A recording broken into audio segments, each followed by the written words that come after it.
കൃഷ്ണ ഹരേ ഹരേ ഹരേ രാമ രാമ രാമ ഹരേ ഹരേ ഹരേ കൃഷ്ണ കൃഷ്ണ കൃഷ്ണ ഹരേ ഹരേ ഹരേ രാമ രാമ രാമ ഹരേ ഹരേ ഹരേ കൃഷ്ണ ഹരേ കൃഷ്ണ പ്രണാമ മാതാജി.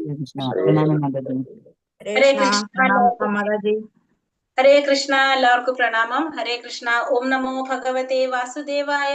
ഓം നമോ ഭഗവതേ വാസുദേവായ. ഓം നമോ ഭഗവതേ വാസുദേവായ. ഓം അജ്ഞാനതിമിരാന്തസ്യ ജ്ഞാനാഞ്ജനാശലാകയ ചക്ഷുരുന്മീലിതം യേന തസ്മൈ ശ്രീ ഗുരവേ നമഃ. നമോ വിഷ്ണുപാദായ കൃഷ്ണപ്രേഷ്ഠായ ഭൂതലേ ശ്രീമതേ ഭക്തിവേദാന്ത സ്വാമിനിധി നാമിനേ. നമസ്തേ സാരസ്വതേ ദേവേ ഗൗരവാണി പ്രചാരിണേ നിർവിശേഷ ശൂന്യവാദി പാശ്ചാത്യദേശതാരിണേ. ജയ ശ്രീ കൃഷ്ണ ചൈതന്യ പ്രഭു നിത്യാനന്ദ ശ്രീ അദ്വൈത ഗദാധര ശ്രീവാസാദി ഗൗര ഭക്ത വൃന്ദ. ഹരേ കൃഷ്ണ കൃഷ്ണ കൃഷ്ണ ഹരേ ഹരേ ഹരേ രാമ രാമ രാമ ഹരേ ഹരേ.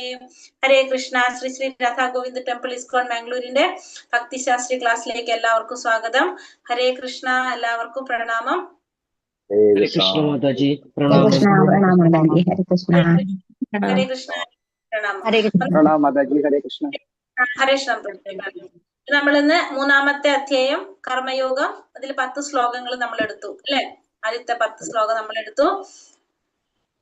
ഹരേ കൃഷ്ണ. അപ്പൊ നമ്മള് എല്ലാവരും വന്നോ? 15 പേരായിട്ടുള്ളൂ മാതാജി. ഹരേ കൃഷ്ണ. അപ്പൊ നമ്മള് ഓക്കെ മാതാജി. ശരി. ഹരേ കൃഷ്ണ. അപ്പൊ നമ്മള് ഇന്നലെ മൂന്നാമത്തെ അധ്യായത്തിൽ നമ്മൾ എന്താ കണ്ടത്? അർജുനൻ ചോദിക്കുകയാണ് അല്ലെ. അർജുനൻ ആശയക്കുഴപ്പത്തിലാകാണ്. അപ്പൊ അർജുനൻ എന്താ ചോദിക്കുന്നത്? ഈ ജ്ഞാനകർമ്മത്തെക്കാൾ ശ്രേഷ്ഠമാണ്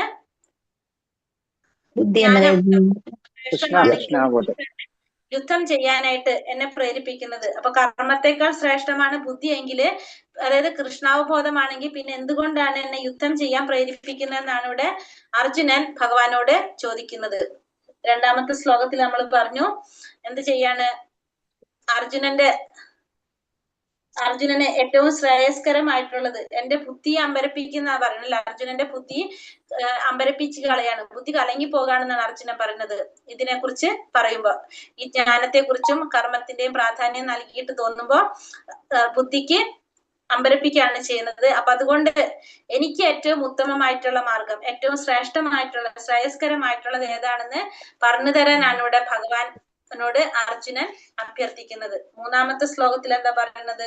അപ്പൊ ഭഗവാൻ പറയുന്നത് രണ്ട് തരത്തിലാണ് പറയുന്നത് അല്ലെ. രണ്ട് തരത്തിൽ പറഞ്ഞു. അതായത് മനുഷ്യരുടെ യോഗ്യതയും സ്വഭാവമൊക്കെ അനുസരിച്ച് ആത്മസാക്ഷാത്കാരത്തിന് 2 മാർഗങ്ങൾ. ഒന്ന് എന്ത് സാധിക്കും? അനുഭവം മാത്ര തത്വജ്ഞാനപരവും അനുഭവം മാത്രപരമായിട്ടുള്ള ഊഹാപോഹങ്ങൾ നടത്തുന്നവരും, രണ്ടാമത്തവര് സേവനം അനുഷ്ഠിക്കുന്നവര്. രണ്ട് തരത്തിലുള്ളവരെ കുറിച്ചാ പറയുന്നത്. ഒന്ന് ജ്ഞാനം നേടാൻ ശ്രമിക്കുന്നവര്, പിന്നെ ജ്ഞാനയോഗം, പിന്നെ പ്രവർത്തനം ചെയ്യാനായിട്ട്, അതായത് കർമ്മയോഗം. ഒന്ന് ജ്ഞാനം നേടാൻ ശ്രമിക്കുന്നവരും രണ്ടാമത്തത് കർമ്മം ചെയ്യാൻ ശ്രമിക്കുന്നവരും. അങ്ങനെയാണ് കർമ്മയോഗവും ജ്ഞാനയോഗം. 2 കൂട്ടരെ കുറിച്ചാണ് അവിടെ പറയുന്നത്. 2 കൂട്ടരെയാണ് പറയുന്നത്. അത് കഴിഞ്ഞ് അടുത്ത ശ്ലോകത്തിൽ നമ്മളോട് എന്ത് പറഞ്ഞു? കർമ്മം ഉപേക്ഷിച്ചു കഴിഞ്ഞാല് നമുക്ക് എന്ത് സാധിക്കില്ല? കർമ്മബന്ധനത്തിൽ നിന്ന് മുക്തനാകാനായിട്ട് സാധിക്കില്ല എന്നുള്ളത് ഭഗവാൻ പറഞ്ഞുതരാണ്. ബാഹ്യമായിട്ട് നമ്മൾ പ്രവർത്തനം ഒഴിവാക്കിയിട്ടല്ല ശരിയായിട്ടുള്ള ഇതിലേക്ക് കടക്കേണ്ടത്. ഈ പുരോഗതിയുടെ മാർഗം എന്ന് പറയുന്നത് എന്താണ്? ആത്മീയ ബോധത്തോടെ പ്രവർത്തിക്കുകയാണ്. അല്ലാണ്ട് നമ്മൾ ബാഹ്യമായിട്ട് നമ്മള് എല്ലാം ഒഴിവാക്കിക്കൊണ്ട് നമുക്ക് എന്ത് സാധിക്കില്ല? പൂർണ്ണത കൈവരിക്കാനായിട്ട് സാധിക്കില്ല. നമ്മൾ എന്ത് തന്നെ ചെയ്യണം? ആത്മീയ ബോധത്തോടെ പ്രവർത്തിക്കുക എന്നുള്ളതാണ് യഥാർത്ഥ പുരോഗതി എന്നാണ് ഇവിടെ ഭഗവാൻ 4ാമത്തെ ശ്ലോകത്തിൽ പറഞ്ഞു തരുന്നത്. അതായത് കർമ്മം ചെയ്യാതിരുന്നത് കൊണ്ട് ആർക്കും കർമ്മത്തിന്റെ ഫലത്തിൽ നിന്ന് മുക്തനാകാനായിട്ട് സാധിക്കില്ല. സന്യാസം കൊണ്ട് പരിപൂർണത നേടാനും സാധിക്കില്ല. നമുക്ക് എന്ത് വേണം? ആത്മീയ ബോധത്തോടു കൂടി പ്രവർത്തിക്കുക. അല്ലാണ്ട് ബാഹ്യമായിട്ട് നമ്മൾ എല്ലാത്തിനും ഉപേക്ഷിച്ചു മുക്തനായി എന്ന് പറഞ്ഞാല് നമുക്ക് അവിടെ എന്ത് സാധിക്കുന്നില്ല? നമുക്ക് ആ പുരോഗതി നമുക്ക് എത്തുന്നില്ല എന്നുള്ളത് പറയാണ്. പിന്നെ അടുത്ത ശ്ലോകത്തിൽ നമുക്ക് എന്താ പറഞ്ഞു തരുന്നത്? 5ാമത്തെ ശ്ലോകത്തിൽ പറയുന്നത് ഈ പ്രകൃതിയുടെ 3 ഗുണങ്ങള് അത് എന്ത് ചെയ്യാണ്? നമ്മളെ നിരന്തരം പ്രവർത്തിക്കാനായിട്ട് നിർബന്ധിച്ചു കൊണ്ടിരിക്കുകയാണ്, നമ്മളെ പ്രേരിപ്പിച്ചു കൊണ്ടിരിക്കുകയാണ്. അതുകൊണ്ട് തന്നെ ഒരാളും ഒരു നിമിഷം പോലും എന്ത് ചെയ്യുന്നില്ല? കർമ്മം ചെയ്യാതിരിക്കുന്നില്ല. അപ്പൊ നമ്മൾ കർമ്മം ചെയ്യുക, പ്രവർത്തിച്ചു കൊണ്ടിരിക്കുക എന്നുള്ളത് ജീവാത്മാവിന്റെ സ്വാഭാവികമായൊരു അവസ്ഥയാണ്. ഈ ഗുണങ്ങള്, ഈ 3 ഗുണങ്ങള് നമ്മളെ നിരന്തരം പ്രവർത്തിക്കാനായിട്ട് പ്രേരിപ്പിച്ചുകൊണ്ടിരിക്കുകയാണ് എന്നാണ് നമ്മളെ 5-ാമത്തെ ശ്ലോകത്തില് നമുക്ക് പറയുന്നത്. എന്നിട്ട് ഈ നമ്മൾ നിയന്ത്രിച്ചാലും 6-ാമത്തെ ശ്ലോകത്തിൽ എന്താ പറഞ്ഞത്, നമുക്ക് ഈ ഇന്ദ്രിയങ്ങളെ നമ്മൾ എത്ര പുറമെ നിയന്ത്രിക്കാനായിട്ട് നമ്മൾ ശ്രമിച്ചാലും നമുക്ക് ആ മനസ്സിൽ ആ വിഷയത്തിൽ ആസക്തി നിൽക്കുന്നുണ്ടെങ്കിൽ അവൻ ആരാണ്? കപടനാട്യക്കാരനാണെന്നാ പറയുന്നത്. യഥാർത്ഥത്തിലുള്ള ആത്മീയത എന്ന് പറയുന്നത് മനസ്സിന്റെയും ഇന്ദ്രിയങ്ങളെയും ശുദ്ധീകരിക്കുക എന്നുള്ളതാണ് യഥാർത്ഥത്തിലുള്ള ആത്മീയത എന്ന് പറഞ്ഞാൽ. അല്ലാതെ നമ്മൾ പുറമേ ഇന്ദ്രിയങ്ങളെ നിയന്ത്രിച്ചു എന്ന് നമ്മൾ നടിക്കുകയാണ് അവിടെ ചെയ്യുന്നത്. അങ്ങനെയുണ്ട്. പക്ഷെ നമുക്ക് മനസ്സിൽ ആ വിഷയത്തിൽ ആസക്തി ഉണ്ടെങ്കിൽ നമ്മൾ ആരാണ്? കപടനാട്യക്കാരനാണെന്നാണ് ഇവിടെ പറയുന്നത്. അങ്ങനെയുള്ള വ്യക്തികള് എങ്ങനെയാണ് കപടനാട്യക്കാരനായിട്ടാ പറയുന്നത്? യഥാർത്ഥത്തില് എന്താ വേണ്ടത്? ആത്മീയത എന്ന് പറയുന്നത് മനസ്സിനെയും ഇന്ദ്രിയങ്ങളെയും ശുദ്ധീകരിക്കുക, രണ്ടും വേണം. അപ്പോഴാണ് നമ്മള് യഥാർത്ഥത്തിലുള്ള ആത്മീയത്തിലേക്ക് കടക്കുന്നതെന്ന് പറഞ്ഞു. 7-ാമത്തെ ശ്ലോകത്തിൽ പറഞ്ഞു, ഒന്നും കൂടിയും പറഞ്ഞു തരാണ്. യഥാർത്ഥ യോഗി എന്ന് പറഞ്ഞത് ആരാണ്? മനസ്സിലൂടെ ഇന്ദ്രിയങ്ങളെ നിയന്ത്രിച്ച് ഫലത്തിൽ ആസക്തി ഇല്ലാതെ ഭഗവാന്റെ തൃപ്തിക്കായിട്ട് കർമ്മം ചെയ്യുന്ന വ്യക്തിയാണ് ആര്? യഥാർത്ഥത്തിലുള്ള യോഗി എന്ന് പറഞ്ഞത്. അത്തരം വ്യക്തിക്ക് ആത്മീയ പുരോഗതി കൈവരിക്കാനായിട്ട് സാധിക്കും. അതാണ് ഏറ്റവും ഉത്തമനായിട്ടുള്ള യോഗി എന്ന് പറയുന്നത്. എങ്ങനെ ചെയ്യുന്നവൻ? ഇന്ദ്രിയങ്ങളെല്ലാം നിയന്ത്രിച്ച് നമ്മള് ആസക്തി ഇല്ലാതെ, ഫലത്തിൽ ആസക്തി ഇല്ലാതെ ഭഗവാന്റെ തൃപ്തിക്കായിട്ട് കർമ്മം ചെയ്യുക.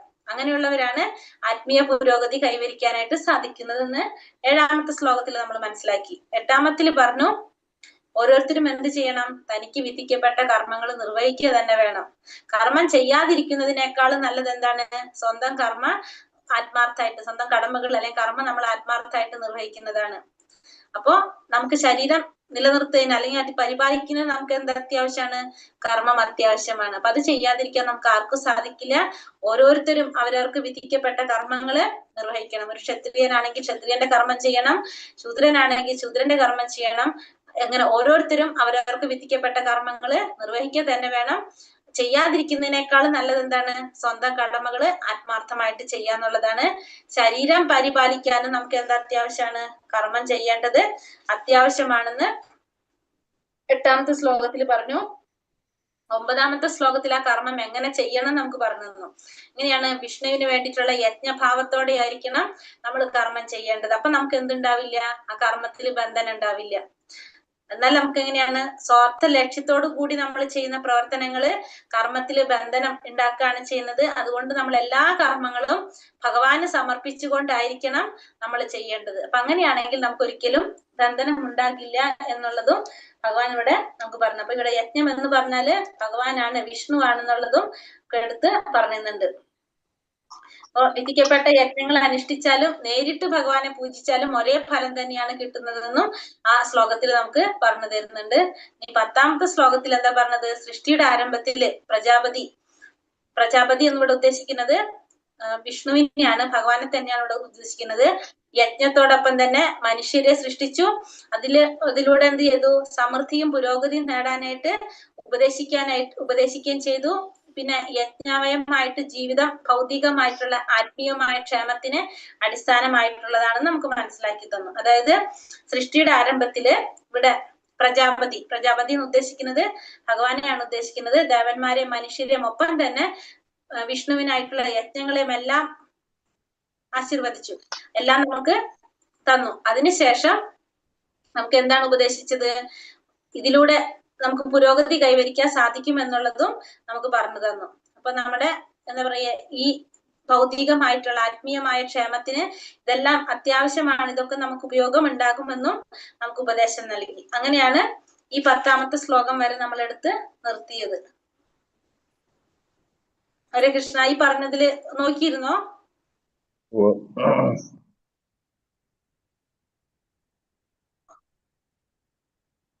ഓക്കെ ആയിരുന്നോ? 10 വരെയല്ലേ എടുത്ത് നമ്മള്?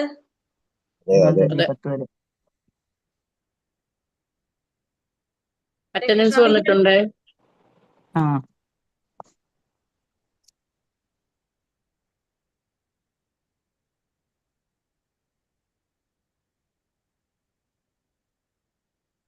മാതാജി എന്റെ അറ്റൻഡൻസ് ഇടണേ. ഞാൻ ഇട്ടു മാതാജി. ഇടുന്നുണ്ട്.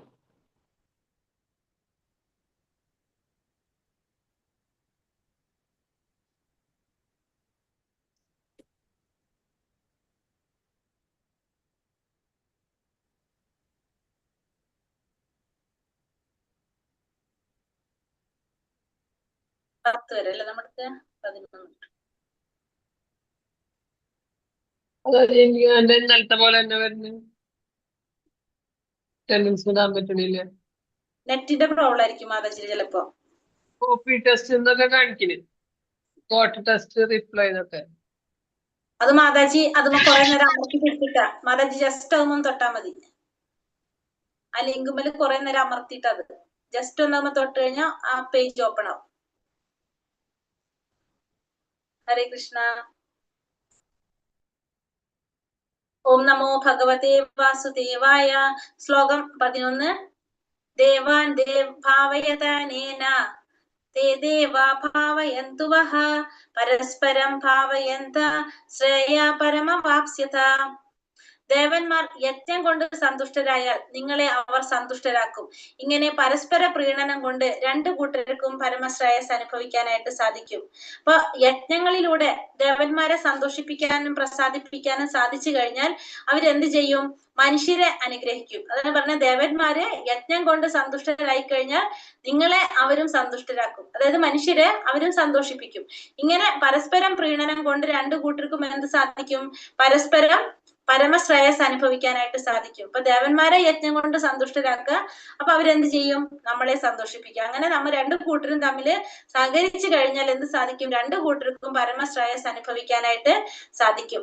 ഐശ്വര്യവും സമൃദ്ധിയും ഒക്കെ ഉണ്ടാക്കാനായിട്ട് സാധിക്കും. ചില യജ്ഞങ്ങൾ ചില ദേവന്മാരെ പ്രീതിപ്പെടുത്താൻ വേണ്ടിയുള്ളതാണ്.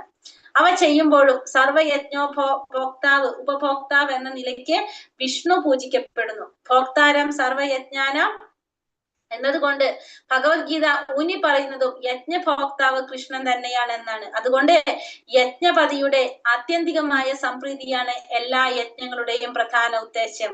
അപ്പൊ ചില യജ്ഞങ്ങള് ചില ദേവന്മാരെ പ്രീതിപ്പെടുത്താൻ വേണ്ടിയിട്ടാണ് ചെയ്യുന്നത്. പക്ഷെ അത് ചെയ്യുമ്പോഴും അവിടെ ആരാണ് പൂജിക്കപ്പെടുന്നത്? ഭഗവാൻ വിഷ്ണു തന്നെയാണ് പൂജിക്കപ്പെടുന്നത്. ഉപഭോക്താവാണ് ആര്? ഭഗവാൻ. അങ്ങനെ നിലയില് ഭഗവാൻ തന്നെയാണ് പൂജിക്കപ്പെടുന്നത്. ഭോക്താരം സർവയജ്ഞാനം എന്നതുകൊണ്ട് ഭഗവത്ഗീത ഊന്നി പറയുന്നതും എന്താണ്? യജ്ഞ ഭോക്താവ് കൃഷ്ണൻ തന്നെയാണ് എന്നാണ്. അതുകൊണ്ട് യജ്ഞപതിയുടെ ആത്യന്തികമായ സംപ്രീതിയാണ് എല്ലാ യജ്ഞങ്ങളുടെയും പ്രധാന ഉദ്ദേശം. യജ്ഞാനുഷ്ഠാനം കൊണ്ട് ഭക്ഷ്യവസ്തുക്കൾ ശുദ്ധീകരിക്കപ്പെടുന്നു. അപ്പൊ നമുക്ക് യജ്ഞം ചെയ്യുന്നതിന്റെ ഗുണം എന്താണ്? യജ്ഞം ചെയ്യുമ്പോ ഭക്ഷ്യവസ്തുക്കള് ശുദ്ധീകരിക്കപ്പെടും. യജ്ഞം ചെയ്യുമ്പോ ഭക്ഷ്യവസ്തുക്കൾ ശുദ്ധീകരിക്കപ്പെടുന്നു. ആ ശുദ്ധീകൃത ആഹാരങ്ങൾ ഭക്ഷിക്കുന്നവരുടെ ജീവിതം പവിത്രമാകുന്നു. ജീവിതശുദ്ധി സ്മരണശുദ്ധിയിലുള്ള സൂക്ഷ്മ കോശങ്ങളെ ശുദ്ധീകരിക്കുന്നു. സ്മരണശുദ്ധി വന്നാൽ മുക്തിമാർഗത്തെ കുറിച്ച് ചിന്തിക്കുന്നു. അപ്പൊ നമ്മള് ഈ യജ്ഞാനുഷ്ഠാനം കൊണ്ട് ഭക്ഷ്യവസ്തുക്കൾ ഭഗവാന് സമർപ്പിക്കുന്നതിനെ കുറിച്ച് പറയാണ്. യജ്ഞാനുഷ്ഠാനം കൊണ്ട് ഭക്ഷ്യവസ്തുക്കൾ ശുദ്ധീകരിക്കും. ഈ ശുദ്ധീകരിച്ച ആഹാരം ഭക്ഷിക്കുമ്പോൾ നമ്മുടെ ജീവിതം പവിത്രമാകും. അപ്പൊ ജീവിതശുദ്ധി വരുമ്പോ നമുക്കത് എന്ത് വരും? സ്മരണശുദ്ധി ഉണ്ടാവും. സൂക്ഷ്മ കോശങ്ങളെ ശുദ്ധീകരിക്കാൻ സ്മരണശുദ്ധി വരും. നമുക്ക് സ്മരണ മണ്ഡലങ്ങളിലുള്ള സൂക്ഷ്മ കോശങ്ങളെ ശുദ്ധീകരിക്കും. അപ്പൊ ഈ സ്മരണശുദ്ധി വന്നു കഴിഞ്ഞാലോ നമുക്ക് മുക്തിമാർഗത്തെ കുറിച്ച് നമ്മൾ ചിന്തിക്കും. അപ്പൊ ഇത് ഒത്തിണങ്ങി വന്നു കഴിഞ്ഞാൽ നമ്മൾ എവിടേക്ക് വഴിതെളിക്കും? കൃഷ്ണാവബോധത്തിലേക്ക് വഴിതെളിക്കും. അപ്പൊ നമുക്ക് ഏറ്റവും ആവശ്യമുള്ളൊരു കാര്യം ഇത് തന്നെയാണ്. നമ്മൾ എന്ത് ചെയ്യാ? യജ്ഞാനുഷ്ഠാനത്തിലൂടെ ഭക്ഷ്യവസ്തുക്കള് ഭഗവാന് സമർപ്പിക്കുക. അതായത് ഭഗവാന് സമർപ്പിച്ച് അത് ശുദ്ധീകരിക്കപ്പെടാം. ഭഗവാന്റെ കാരുണ്യമായിട്ട് നമ്മൾ അത് ഉപയോഗിക്കുക. അത് നമ്മൾ എന്തിലേക്ക് എത്തിക്കും? കൃഷ്ണാവബോധത്തിലേക്ക് നമ്മളെ എത്തിക്കും. ഇഷ്ടാൻ ഭോഗാൻ ഹി വോ ദേവ ദാസ്യന്തേ യജ്ഞഭാവിതഃ തൈർദത്താന പ്രദായേഭ്യോ യോ ഭുങ്ക്തേസ്തേന ഏവ സഹ. ജീവിതത്തിൽ വിവിധങ്ങളായ ആവശ്യങ്ങളുടെ ചുമതല വഹിക്കുന്ന ദേവന്മാർ യജ്ഞത്താൽ സന്തുഷ്ടരായി ആവശ്യ വിഭവങ്ങളെല്ലാം മനുഷ്യർക്ക് നൽകും. ഈ അനുഗ്രഹങ്ങളെ ആ ദേവന്മാർക്ക് തിരിച്ചു സമർപ്പിക്കാതെ മുഴുവൻ ആസ്വദിക്കുന്നവൻ ചോരൻ തന്നെയാണ്. അപ്പൊ ജീവിതത്തില്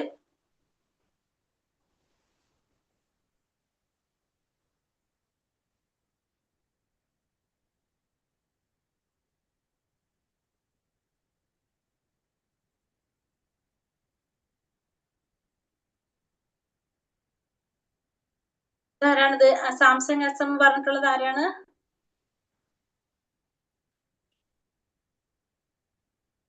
ഹരേ കൃഷ്ണ.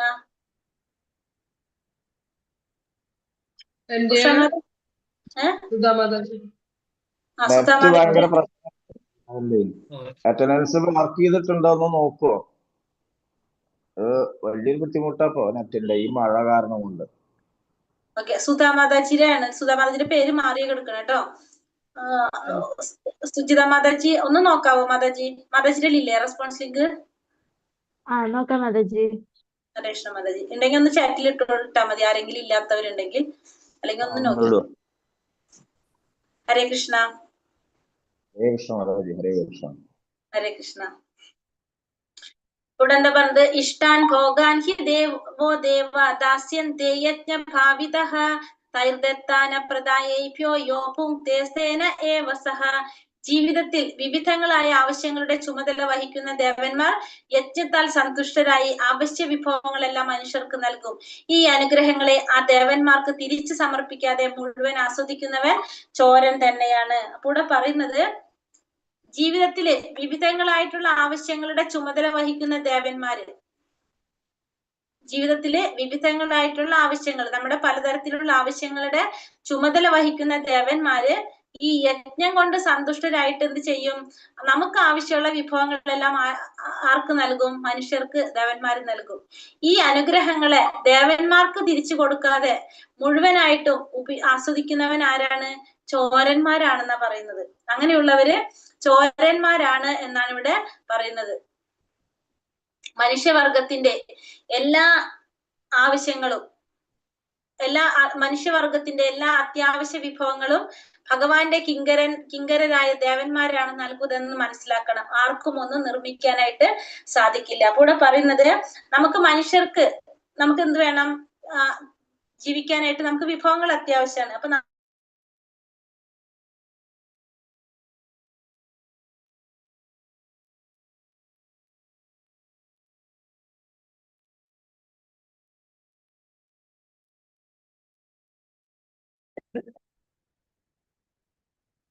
ദേവന്മാരെ വിധിപ്രകാരമുള്ള യജ്ഞങ്ങൾ കൊണ്ട് തൃപ്തിപ്പെടുത്തേണ്ടത് അത്യാവശ്യമാണ്. അപ്പൊ നമ്മുടെ എല്ലാ അത്യാവശ്യ വിഭവങ്ങളും ഈ ദേവന്മാരാണ് നൽകുന്നതെന്ന് നമ്മൾ മനസ്സിലാക്കണം. നമുക്ക് ആർക്കും അത് നിർമ്മിക്കാൻ സാധിക്കില്ല. ആ ദേവന്മാരാണ് നൽകുന്നത്. അപ്പൊ നമുക്ക് അവരെ തൃപ്തിപ്പെടുത്തേണ്ടതും എന്താണ്? അത്യാവശ്യം തന്നെയാണ്. അപ്പൊ യജ്ഞം കൊണ്ട് ഈ ജീവിതോദ്ദേശം നിറവേറ്റുന്നു. അപ്പൊ നമ്മൾ യജ്ഞങ്ങൾ ചെയ്യുമ്പോൾ ഈ ഉദ്ദേശം നമ്മളെ നിറവേറും. മനുഷ്യന്റെ ജീവിത ലക്ഷ്യം എന്തെന്ന് മറന്ന് നമ്മൾ ഭഗവത് കിങ്കരന്മാരാൽ ദത്തങ്ങളായ ഈ വിഭവങ്ങളെ ഇന്ദ്രിയ തൃപ്തിക്കായി ഉപയോഗിച്ചുകൊണ്ട് സ്രഷ്ടാവ് ഉദ്ദേശിച്ചിട്ടില്ലാത്ത വിധം ഭൗതിക അസ്തിത്വത്തിന്റെ അധികം കുടുങ്ങി പോവുകയാണെങ്കിൽ തീർച്ചയായും ചോരന്മാർക്ക് അനുയോജ്യമായ ശിക്ഷ പ്രകൃതി നിയമം അനുസരിച്ച് നമുക്ക് കിട്ടും. കൂടെ പറയുന്നത് നമ്മള് ഹരീഷ് മാതാജി മാർക്ക് ചെയ്തോളൂ. യജ്ഞം കൊണ്ട് ജീവിതത്തിന്റെ ഉദ്ദേശ്യം നിറവേറ്റാൻ നമുക്ക് സാധിക്കും. അപ്പൊ മനുഷ്യ ജീവിതത്തിന്റെ ലക്ഷ്യം എന്തെന്ന് മറന്നിട്ട് നമ്മള് ഭഗവത് കിങ്കരന്മാരാൽ ദത്തങ്ങളായിട്ടുള്ള ഈ വിഭവങ്ങളെ ഇന്ദ്രിയ തൃപ്തിക്കായിട്ട് ഉപയോഗിച്ച്, ഭഗവത് കിങ്കരന്മാര് നമുക്ക് തന്നിരിക്കുന്ന ഈ വിഭവങ്ങളെ നമ്മുടെ ഇന്ദ്രിയ സംതൃപ്തിക്ക് വേണ്ടിയിട്ട് ഉപയോഗിച്ച് സ്രഷ്ടാവ് ഉദ്ദേശിച്ചതിനേക്കാളും കൂടുതൽ ഭൗതിക അസ്തിത്വത്തിൽ അധികം കുടുങ്ങി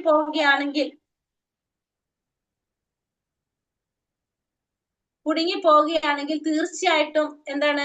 അവർക്ക് അനുയോജ്യമായ ശിക്ഷ എവിടെ തന്നെ കിട്ടും? ഈ പ്രകൃതി നിയമം അനുസരിച്ച് തന്നെ കിട്ടുമെന്നാണ് പറയുന്നത്. അപ്പൊ നമ്മൾ എന്ത് വേണം? നമ്മൾ ഇതൊക്കെ ഉപയോഗിക്കുന്നതിന് മുന്നേ നമ്മൾ ആരെ തൃപ്തിപ്പെടുത്തണം? ദേവന്മാരെ തൃപ്തിപ്പെടുത്തേണ്ടത് അത്യാവശ്യമാണ്. ജീവിതത്തിൽ തനതായ ഒരു ലക്ഷ്യമില്ലാത്തത് കൊണ്ട് ചോരന്മാരുടെ സമൂഹത്തിന് ഒരിക്കലും സന്തുഷ്ടമാകാൻ കഴിയില്ല. അപ്പൊ നമ്മുടെ ജീവിതത്തിൽ തനതായിട്ടുള്ള ലക്ഷ്യമില്ലാത്തത് കൊണ്ട് നമുക്ക് എന്ത് സാധിക്കില്ല? നമ്മുടെ സമൂഹത്തിന്, ചോരന്മാരുടെ സമൂഹം എന്നാ പറയുന്നത്, ഒരിക്കലും സന്തുഷ്ടമാകാൻ കഴിയില്ല. ചൈതന്യ മഹാപ്രഭു ആവിഷ്കരിച്ച ഏറ്റവും നിഷ്പ്രയാസമായ ഒരു യജ്ഞമാണ് സങ്കീർത്തന യജ്ഞം. കൃഷ്ണാവബോധത്തിന്റെ സിദ്ധാന്തങ്ങൾ അംഗീകരിക്കുന്ന ഏതൊരാൾക്കും അത് അനുഷ്ഠിക്കാം. അപ്പോ പറഞ്ഞിരിക്കുന്നത് ചൈതന്യ മഹാപ്രഭുവിന്റെ സങ്കീർത്തന യജ്ഞം അതാണ് ഏറ്റവും നിഷ്പ്രയാസം എല്ലാവർക്കും ചെയ്യാനായിട്ട് സാധിക്കുന്നത്. ഏതൊരാൾക്കും ആ സിദ്ധാന്തം കൃഷ്ണാവതാരത്തിന്റെ സിദ്ധാന്തങ്ങള് അനുസരിച്ചുകൊണ്ട് അംഗീകരിച്ചുകൊണ്ട് അത് എല്ലാവർക്കും എന്ത് ചെയ്യാൻ സാധിക്കും, അനുഷ്ഠിക്കാനായിട്ട് സാധിക്കുന്നതാണ് എന്നും കൂടി ഇവിടെ പറയുന്നത്.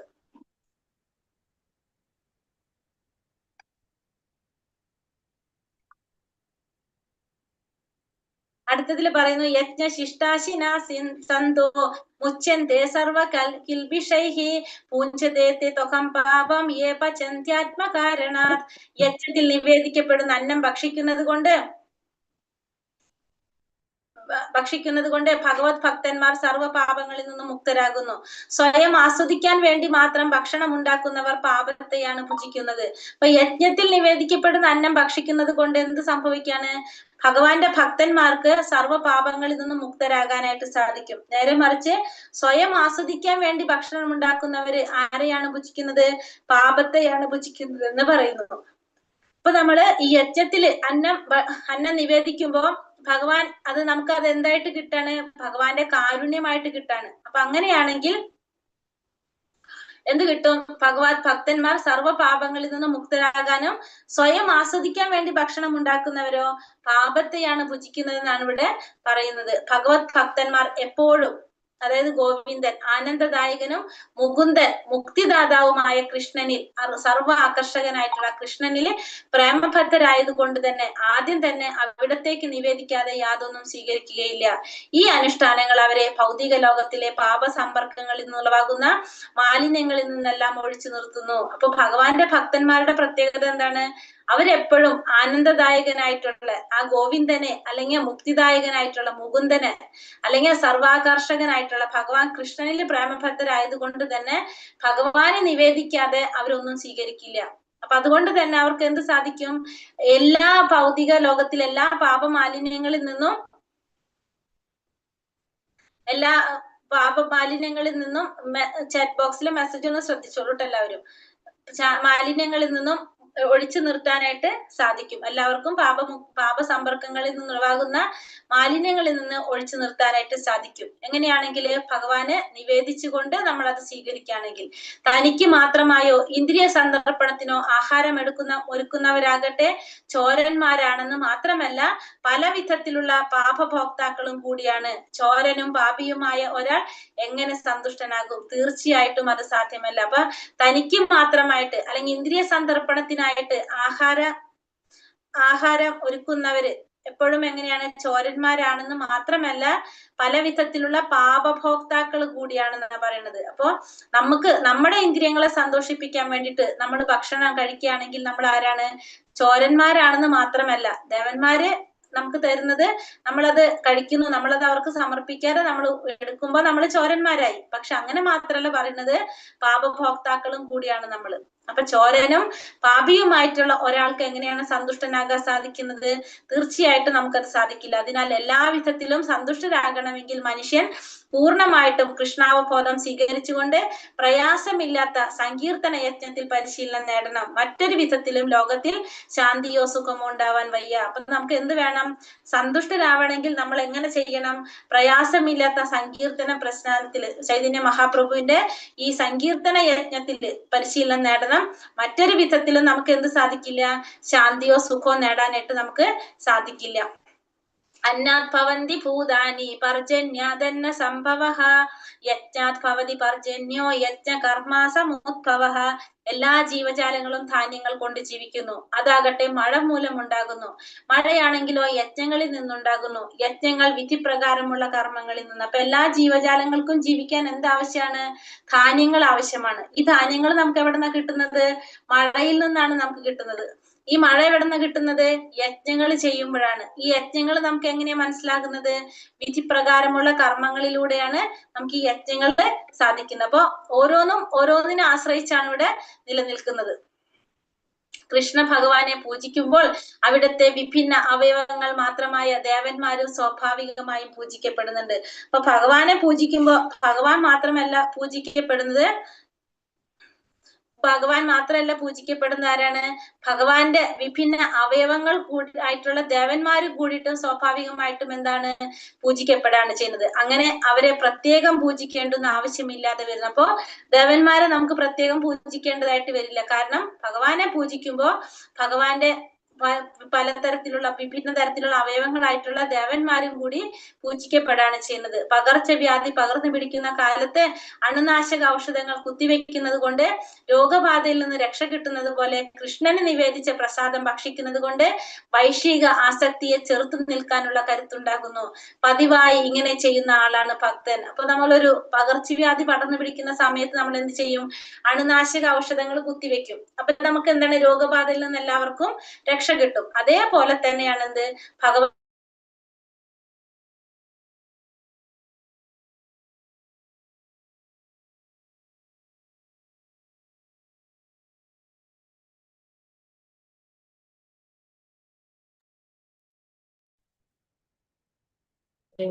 നെറ്റ് പോയതാണോ? കട്ടായി മാതാജി.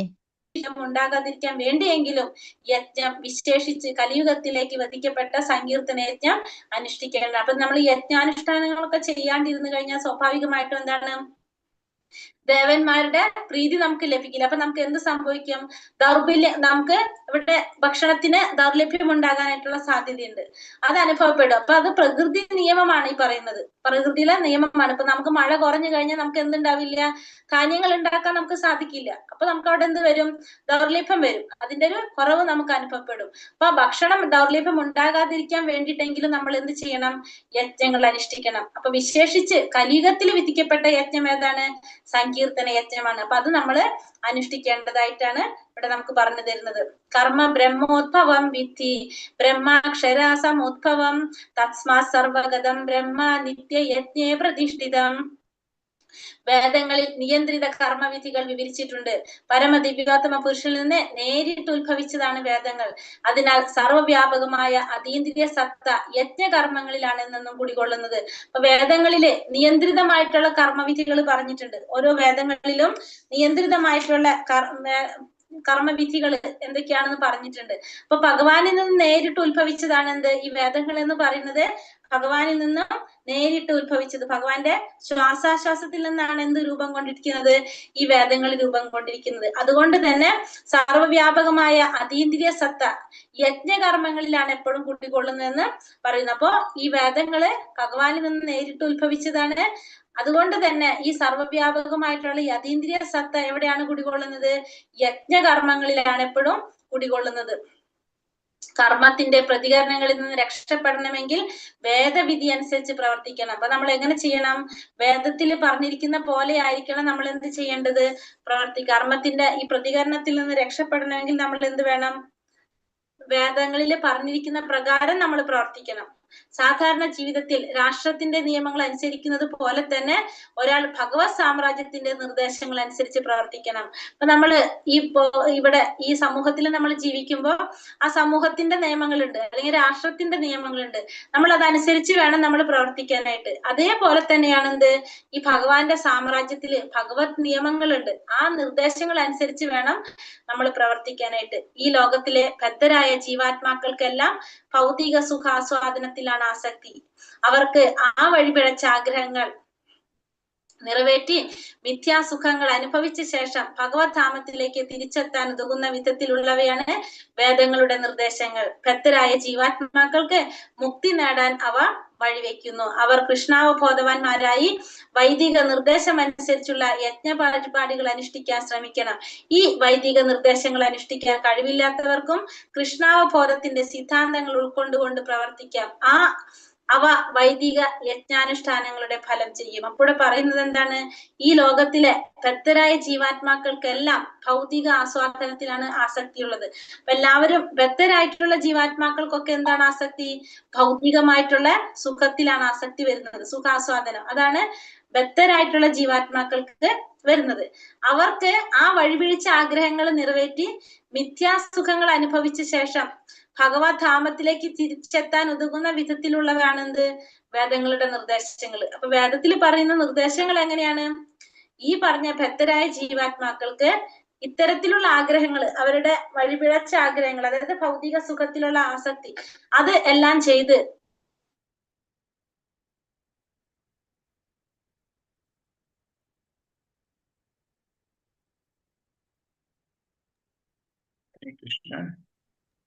നെറ്റ് പോയി മാതാജി. ഹരേ കൃഷ്ണ മാതാജി. നെറ്റ് കട്ടായി പോകുന്നു. വീഡിയോ ഓഫ് ചെയ്ത് നോക്കൂ പ്രഭു.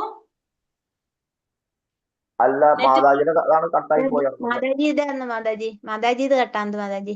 ഇന്ത്യയാണ് കട്ടായത്. ഓക്കെ, ഞാൻ അതെ, 2 പ്രാവശ്യമായി മാതാജി. കഴിഞ്ഞ ശ്ലോകത്തിലും ഒരിക്കൽ പോയി.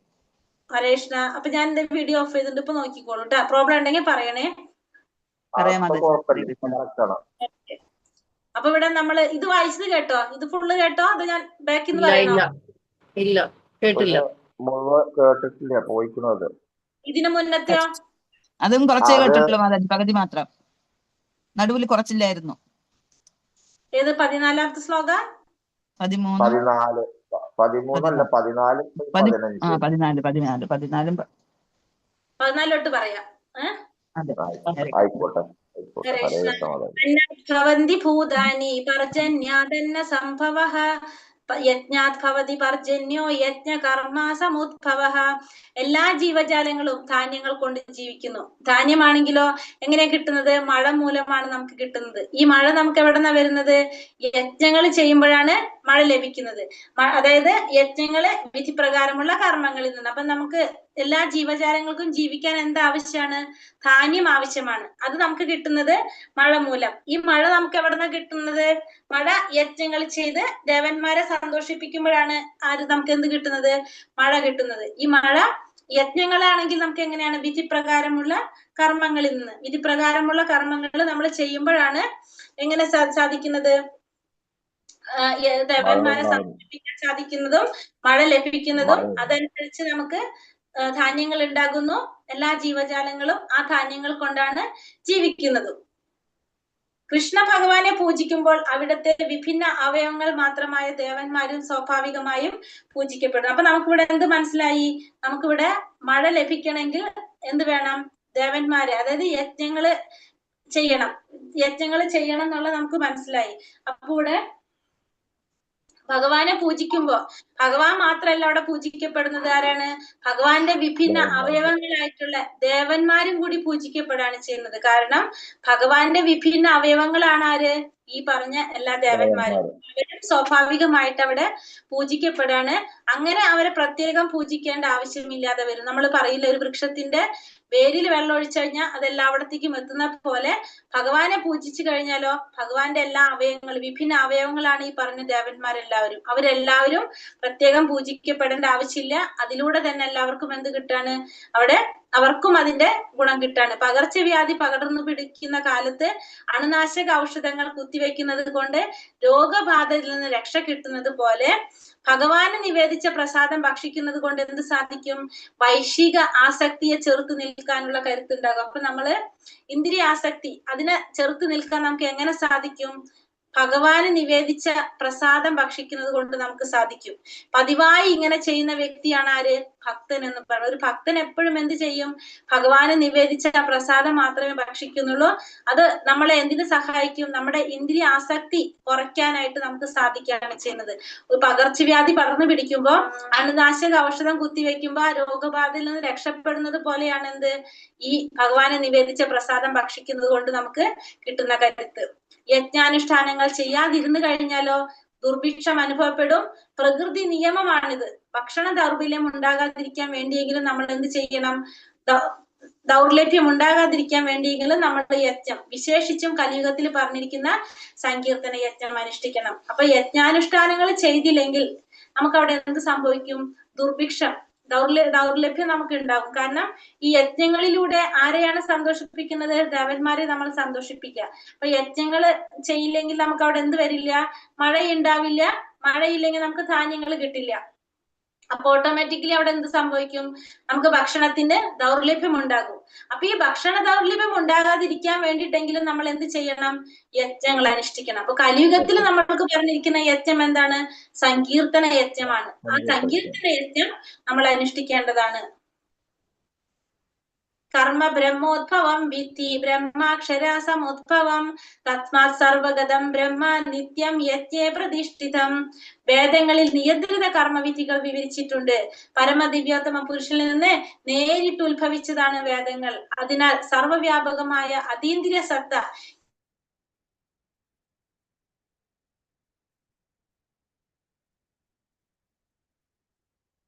ഹരേ കൃഷ്ണ ഹരേ കൃഷ്ണ മാതാജി.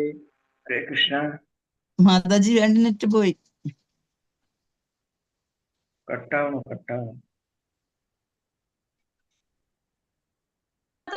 അതുകൊണ്ട് തന്നെ സർവവ്യാപകമായ അതീന്ദ്രിയ സത്ത ഏതിലാണ് കുടികൊള്ളുന്നത്? ആ യജ്ഞകർമ്മങ്ങളിലാണ് കുടികൊള്ളുന്നത്. അപ്പൊ എല്ലാ വേദങ്ങളും ഭഗവാനിൽ നിന്ന് നേരിട്ട് വന്നിരിക്കുന്നതാണ് വേദങ്ങള്.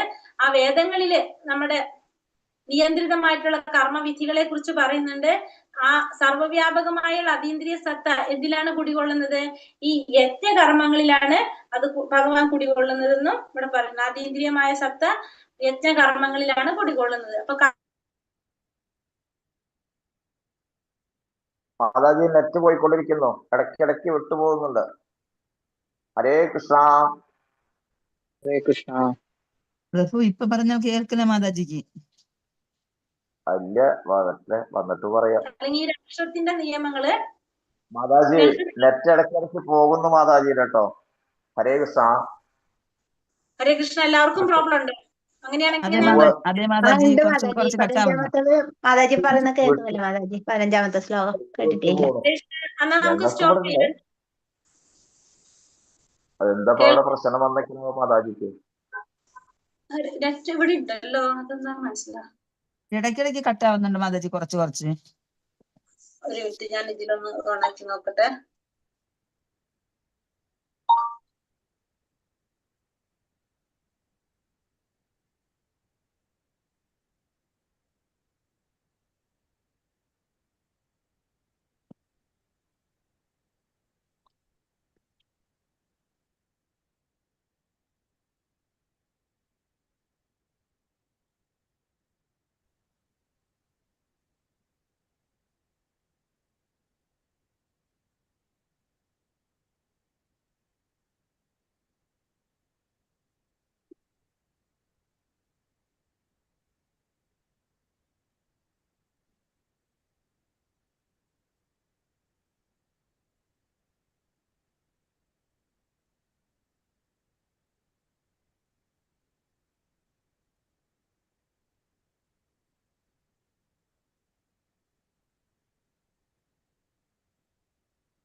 ഹരേ കൃഷ്ണ. കൃഷ്ണ. ആ ഇപ്പൊ ക്ലിയർ ആണ് മാതാജി.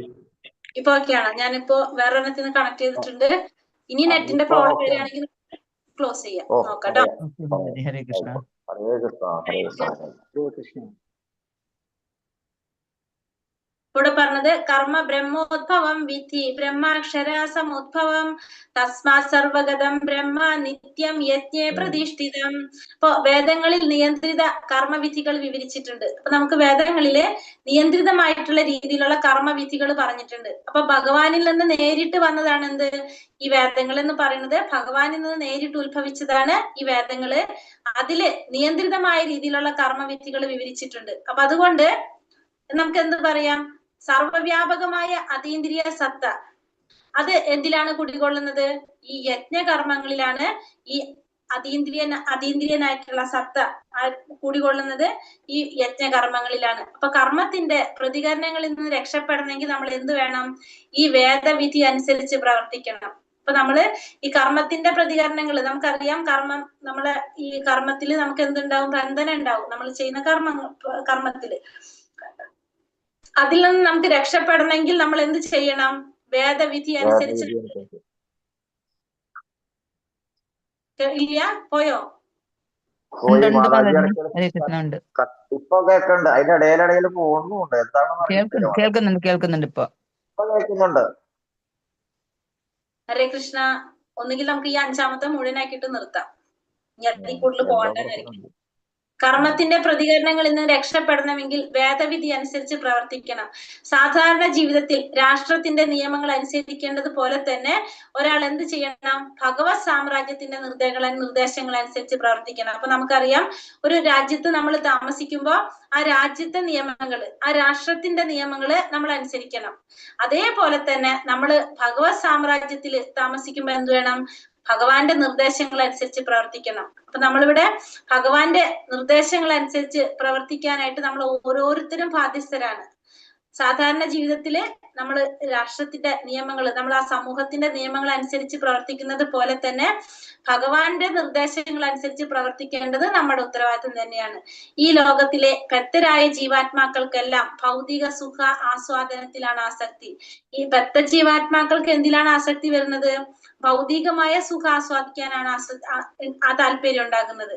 അവർക്ക് ആ വഴിപിഴച്ച ആഗ്രഹങ്ങൾ നിറവേറ്റി മിഥ്യസുഖങ്ങൾ അനുഭവിച്ച ശേഷം ഭഗവാന്റെ ധാമത്തിലേക്ക് തിരിച്ചെത്താൻ ഉതകുന്ന വിധത്തിലാണ് എന്ത് പറഞ്ഞിരിക്കുന്നത്? വേദങ്ങളുടെ നിർദ്ദേശങ്ങൾ ചെയ്തിരിക്കുന്നത്. ഭക്തരായ ജീവാത്മാക്കൾക്ക് മുക്തി നേടാൻ അവ വഴിവെക്കുന്നു. അപ്പൊ ഇവിടെ പറയുന്നത്, ഈ ഭക്തരായിട്ടുള്ള ജീവാത്മാക്കൾ എന്താ ചെയ്യുന്നത്? അവരുടെ ഭൗതികമായ ആസ്വാദത്തിലാണ് അവർക്ക് ആസക്തി ഉള്ളത്. അപ്പോ നമ്മുടെ ഈ വേദങ്ങളിൽ കൊടുത്തിരിക്കുന്ന നിർദ്ദേശങ്ങൾ എങ്ങനെയാ പറയുന്നത്? ആ അവരുടെ ആഗ്രഹങ്ങൾ, വഴിപിഴച്ച ആഗ്രഹങ്ങൾ, അതെല്ലാം നിറവേറ്റി മിഥ്യയായിട്ടുള്ള സുഖങ്ങളെല്ലാം അനുഭവിച്ച ശേഷം ഭഗവാന്റെ ധാമത്തിലേക്ക് തിരിച്ചെത്താൻ ഉതകുന്ന വിധത്തിലാണ് എന്ത് ചെയ്തിരിക്കുന്നത്? ഈ വേദങ്ങളുടെ നിർദ്ദേശങ്ങൾ. അങ്ങനെ ജീവാത്മാക്കൾക്ക് എന്ത് സാധിക്കും? ഭക്തരായ ജീവാത്മാക്കൾക്ക് മുക്തി നേടാനുള്ള വഴി തെളിയിക്കും. അവർ കൃഷ്ണാവബോധവാന്മാരായി വൈദിക നിർദ്ദേശം അനുസരിച്ചുള്ള യജ്ഞപാരിപാടികൾ അനുഷ്ഠിക്കാൻ ശ്രമിക്കണം. ഇവരെന്ത് ചെയ്യണം? അതിനുശേഷം കൃഷ്ണാവബോധവാന്മാരായിട്ട്, കൃഷ്ണാവബോധത്തോടു കൂടി നമ്മുടെ ഈ വൈദിക ശാസ്ത്രങ്ങളിൽ, വേദങ്ങളിൽ പറഞ്ഞിരിക്കുന്ന നിർദ്ദേശങ്ങൾ അനുസരിച്ച് യജ്ഞപരിപാടികൾ അനുഷ്ഠിക്കാനായിട്ട് ശ്രമിക്കണം. ഈ വൈദിക നിർദ്ദേശങ്ങൾ അനുഷ്ഠിക്കാൻ കഴിവില്ലാത്തവർക്കും കൃഷ്ണാവബോധത്തിന്റെ സിദ്ധാന്തങ്ങൾ ഉൾക്കൊണ്ട് പ്രവർത്തിക്കാം. അവ വൈദിക യജ്ഞാനുഷ്ഠാനങ്ങളുടെ ഫലം ചെയ്യും. അപ്പൊ ഈ വേദവിധി പ്രകാരം അനുഷ്ഠിക്കാൻ എല്ലാവർക്കും കഴിവുണ്ടാവണമെന്നില്ല. അവർക്ക് എല്ലാവർക്കും താല്പര്യം ഇല്ലാത്തവർക്കും എന്ത് സാധിക്കും? ഈ കൃഷ്ണാവബോധത്തിന്റെ സിദ്ധാന്തങ്ങൾ ഉൾക്കൊണ്ട് പ്രവർത്തിക്കാനായിട്ട് സാധിക്കും. അതും എന്തിന്റെ ഗുണം ചെയ്യും? ഈ വൈദിക യജ്ഞാനുഷ്ഠാനങ്ങളുടെ ഗുണം തന്നെ എന്തുകൊണ്ട് ലഭിക്കും? കൃഷ്ണാവബോധത്തോടെ പ്രവർത്തിക്കുന്നവർക്കും ലഭിക്കും. അപ്പൊ എല്ലാവർക്കും വേദവിധികൾ അനുഷ്ഠിക്കാൻ സാധിച്ചില്ലെങ്കിൽ അവർക്ക് എന്ത് ചെയ്യാം? നേരെ കൃഷ്ണാവബോധത്തിന്റെ സിദ്ധാന്തങ്ങൾ അനുസരിച്ചുകൊണ്ട് പ്രവർത്തിക്കാനായിട്ട് സാധിക്കും. അപ്പൊ അവർക്കും എന്തിന്റെ ഫലം കിട്ടും? ഈ വേദയജ്ഞങ്ങൾ അനുഷ്ഠിക്കുന്നതിന്റെ ഫലം തന്നെ അവർക്കും കിട്ടുമെന്നാണ് ഇവിടെ പറയുന്നത്. അപ്പൊ നമ്മുടെ ആഗ്രഹങ്ങൾ മുഴുവനും ചെയ്തതിന് ശേഷവും നമുക്ക് എന്ത് സാധിക്കും? ഭക്തരായിട്ടുള്ള ഈ ജീവാത്മാക്കൾക്ക് മുക്തി നേടാനുള്ള വഴിവെക്കുന്ന രീതിയിലാണ് എന്ത് ചെയ്തിരിക്കുന്നത്? ഈ വേദങ്ങളിൽ കൊടുത്തിരിക്കുന്ന നിർദ്ദേശങ്ങൾ ചെയ്തിരിക്കുന്നത്. അപ്പോ ഈ വേദങ്ങൾ അനുഷ്ഠിക്കാൻ സാധിക്കാത്തവർക്കാണെങ്കിൽ കൃഷ്ണാവബോധത്തിന്റെ സിദ്ധാന്തങ്ങൾ ഉൾക്കൊണ്ടുകൊണ്ടും എന്തിലേക്ക് സാധിക്കും? അവർക്കും മുന്നിലോട്ട് പോകാനായിട്ട് സാധിക്കും. അവർക്കും എന്തിന്റെ ഫലം കിട്ടും? അപ്പോ ഈ വൈദിക യജ്ഞാനുഷ്ഠാനങ്ങളുടെ ഫലം അവർക്കും കിട്ടും. മുന്നിലേക്ക് പോകണോ? ഇവിടെ വെച്ച് നിർത്തണോ? പ്രോബ്ലം ഉണ്ടോ? ഇപ്പൊ കുഴപ്പമില്ല മാതാജി, ഇപ്പൊ ക്ലിയർ ആണ്. ഹരേ കൃഷ്ണ. 16 ഏവം പ്രവർത്തിതം ചക്രം നാനുവർത്തയതീഹയ അഖായൂരീന്ദ്രിയാരാമോ മോഖം പാർത്ഥ സജീവതി. പ്രിയപ്പെട്ട അർജുന, വേദങ്ങളാൽ സ്ഥാപിക്കപ്പെട്ട യജ്ഞങ്ങൾ അനുഷ്ഠിക്കാതെ ജീവിക്കുന്നവൻ പാപം നിറഞ്ഞ ജീവിതമാണ് നയിക്കുന്നത്. ഇന്ദ്രിയ സന്ദർപ്പണത്തിന് വേണ്ടി മാത്രം ആഗ്രഹിക്കുന്ന അവന്റെ ജീവിതം ഫലമില്ലാത്തതാണ്. അപ്പോ അർജുനനോട് ഭഗവാൻ പറയാണ്, ഈ വേദങ്ങളാൽ സ്ഥാപിക്കപ്പെട്ട യജ്ഞങ്ങള്, അപ്പൊ നമ്മള് വേദങ്ങളിൽ പറഞ്ഞിരിക്കുന്ന യജ്ഞങ്ങളുണ്ട്, അത് അനുഷ്ഠിക്കാതെ ജീവിക്കുന്നവൻ എന്താണ് ചെയ്യുന്നത്? പാപം നിറഞ്ഞ ജീവിതമാണ് നയിക്കുന്നത് എന്നാണ് അർജുനനോട് ഭഗവാൻ പറഞ്ഞു കൊടുക്കുന്നത്. ഇന്ദ്രിയ സന്ദർപ്പണത്തിന് വേണ്ടി മാത്രം, നമ്മുടെ ഇന്ദ്രിയങ്ങളെ സന്തോഷിപ്പിക്കാൻ വേണ്ടി മാത്രം നമ്മൾ ആഗ്രഹിക്കുകയാണെങ്കിൽ നമ്മുടെ ജീവിതം എങ്ങനെയാണ്? ഫലമില്ലാത്തതാണ്. ആ ജീവിതം കൊണ്ട് യാതൊരു ഫലമില്ല എന്ന് പറയുന്നത്. അതായത് നമ്മൾ കഠിന പ്രയത്നം ചെയ്തുകൊണ്ടിരിക്കുന്നു, നമ്മളെ ഇന്ദ്രിയങ്ങളെ സുഖത്തിന് വേണ്ടിയിട്ട്, നമ്മുടെ ഇന്ദ്രിയ സന്തോഷത്തിന് വേണ്ടിയിട്ടാണ് നമ്മൾ ചെയ്യുന്നതെങ്കിൽ അതുകൊണ്ട് യാതൊരു ഫലമില്ല എന്നാണ് ഇവിടെ ഭഗവാൻ അർജുനനോട് പറയുന്നത്. അപ്പൊ ഭഗവാൻ ഇവിടെ ശരിക്കും എതിർക്കാണ് ചെയ്യണത്. എന്ത്? നമ്മുടെ ഇന്ദ്രിയങ്ങളെ സന്തോഷിപ്പിക്കാൻ വേണ്ടി മാത്രം പ്രവർത്തിച്ച് നമ്മൾ ജീവിക്കുന്നതിനെ ഭഗവാൻ ഒരിക്കലും എന്ത് ചെയ്യുന്നില്ല? അവിടെ അതിനെ എതിർക്കാണ് ഭഗവാൻ ചെയ്യുന്നത്, ഒട്ടും സപ്പോർട്ട് ചെയ്യുന്നില്ല ഭഗവാൻ. അപ്പൊ പറയുന്നത് അങ്ങനെ ചെയ്യുന്നവര് പാപം നിറഞ്ഞ ജീവിതമാണ് നയിക്കുന്നത്, അവരുടെ ജീവിതം കൊണ്ട് യാതൊരു ഫലമില്ല എന്നാണ് ഭഗവാൻ ഇവിടെ പറയുന്നത്. കഠിനമായി പ്രവർത്തിക്കുകയും ഇന്ദ്രിയ സുഖം അനുഭവിക്കുകയും ചെയ്യുക എന്ന സാമ്പത്തിക സിദ്ധാന്തത്തെ ഭഗവാൻ ഇവിടെ എതിർക്കുകയാണ് ചെയ്യുന്നത്. ഭൗതിക ലോകത്തിൽ സുഖിക്കണമെന്ന് ആഗ്രഹിക്കുന്നവർ അതുകൊണ്ട് മുൻ പറഞ്ഞ പോലെ യജ്ഞകർമ്മങ്ങൾ അനുഷ്ഠിക്കേണ്ടതാണ്. അത്തരം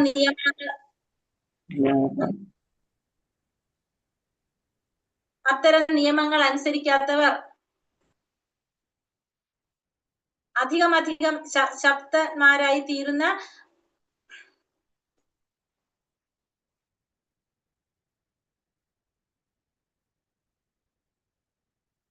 അത്തരം നിയമങ്ങൾ അനുസരിക്കാത്തവർ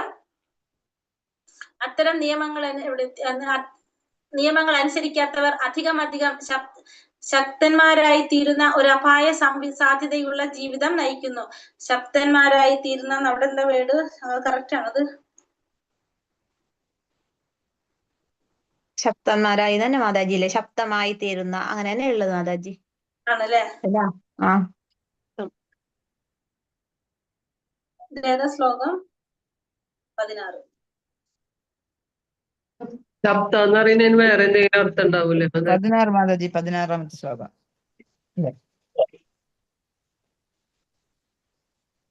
ഇവിടെ എന്താ പറയുന്നത്? യജ്ഞാനുഷ്ഠാനത്തിൽ അല്ല, അതിന് മുകളിലാണ് അല്ലെ, കഠിനമായി പ്രവർത്തിക്കുകയും ഇന്ദ്രിയ സുഖം അനുഭവിക്കുകയും ചെയ്യുക എന്ന സാമ്പത്തിക സിദ്ധാന്തത്തെ ഭഗവാൻ ഇവിടെ എതിർക്കുകയാണ് ചെയ്യുന്നത്. അപ്പൊ ഭഗവാൻ ഇവിടെ കഠിനമായിട്ട് പ്രവർത്തിച്ചിട്ട് ഇന്ദ്രിയ സുഖം അനുഭവിക്കുക, ഈ പറഞ്ഞത് ഭഗവാൻ ഇവിടെ ശക്തമായിട്ട് എതിർക്കുകയാണ് ചെയ്യുന്നത്. ഭൗതിക ലോകത്തിൽ സുഖിക്കണമെന്ന് ആഗ്രഹിക്കുന്നവർ എന്ത് വേണം? മുകളിൽ പറഞ്ഞിരിക്കുന്ന പോലെ യജ്ഞകർമ്മങ്ങൾ അനുഷ്ഠിക്കണം എന്നാണ് പറയുന്നത്. അപ്പൊ ഭൗതിക ലോകത്തില് സുഖിക്കണം എന്ന് ആഗ്രഹിക്കുന്നവർ എന്ത് ചെയ്യണം? യജ്ഞകർമ്മങ്ങൾ അനുഷ്ഠിക്കണം. അത്തരം നിയമങ്ങൾ അനുസരിക്കാത്തവർ അധികം ശക്തന്മാരായി തീരുന്ന ഒരു അപായ സാധ്യതയുള്ള ജീവിതം ലഭിക്കും. അപ്പൊ അവര് എങ്ങനെയുള്ളവരായി തീരാണ്? കൂടുതൽ അവര് തെറ്റ് ചെയ്യുന്നവരായിട്ട് മാറാണ് ചെയ്യുന്നത്. എങ്ങനെയുള്ളവരായിട്ട് മാറാണ്? താഴ്ത്തിക്ക് പോകാണ് ചെയ്യുന്നത് അവരുടെ ജീവിതം. അപായ സാധ്യതയുള്ള ജീവിതമാണ് അവർ നയിക്കുന്നത്. അപ്പൊ അവര് കൂടുതൽ താഴ്ന്ന തലത്തിലേക്ക് പോയിക്കൊണ്ടിരിക്കും. എങ്ങനെ? ഈ നിയമങ്ങൾ അനുസരിക്കാത്തവര്. അപ്പോ നമുക്കറിയാം, ഈ ഭൗതിക ലോകത്ത് നമ്മൾ ജീവിക്കണമെങ്കിൽ നമ്മൾ എന്ത് ചെയ്യണം?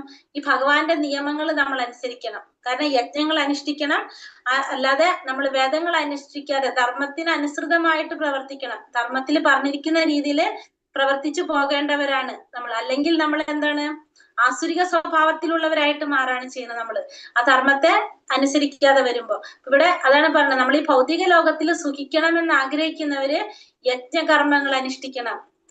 അത്തരം നിയമങ്ങൾ അനുസരിക്കാത്തവർ അധികം താഴ്ന്ന തലത്തിലേക്ക് പോയിക്കൊണ്ടേയിരിക്കും.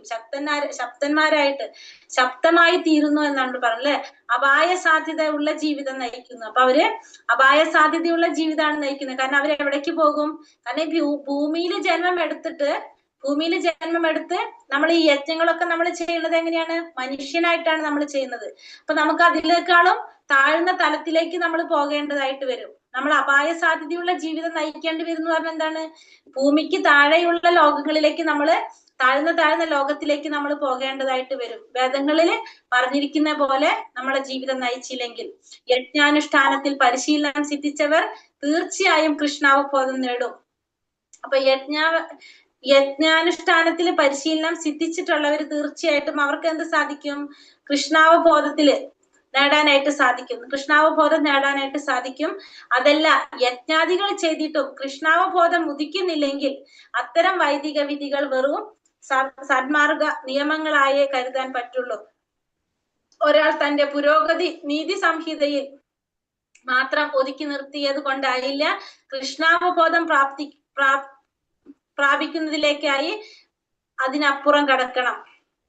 അപ്പൊ യജ്ഞാനുഷ്ഠാനത്തിൽ പരിശീലനം സിദ്ധിച്ചു കഴിഞ്ഞാൽ നമുക്ക് സ്വാഭാവികമായിട്ടും എന്തിലേക്ക് പോകാൻ സാധിക്കും? കാരണം നമ്മൾ വിധിപ്രകാരമുള്ള കർമ്മങ്ങൾ നമ്മൾ ചെയ്യണം. അങ്ങനെ ചെയ്തു വരുമ്പോ നമുക്ക് ഓട്ടോമാറ്റിക്കലി നമ്മൾ എന്ത് ചെയ്യാണ്? നമ്മൾ കൃഷ്ണാവബോധത്തിലേക്ക് നമുക്ക് പോകാനായിട്ട് സാധിക്കും. അതിലേക്ക് നമുക്ക് ഈ പറഞ്ഞിരിക്കുന്ന യജ്ഞങ്ങളും എല്ലാം നമ്മൾ എന്തിലേക്ക് നയിക്കുന്നതാണ്? ഭഗവാനിലേക്കാണ് കൊണ്ടുപോകുന്നത്. എല്ലാ വേദങ്ങളുടെയും യജ്ഞങ്ങൾ ചെയ്യുന്ന എന്താണ്? വേദത്തിൽ പറഞ്ഞിരിക്കുന്ന പ്രകാരം. ഇതെല്ലാത്തിന്റെ ലക്ഷ്യം ആരാണ്? ഭഗവാനാണ്. അപ്പൊ നമ്മൾ ഓട്ടോമാറ്റിക്കലി നമ്മൾ ഇതെല്ലാം എവിടേക്ക് കൊണ്ടുപോകും? കൃഷ്ണാവബോധത്തിലേക്ക് കൊണ്ടുപോകും.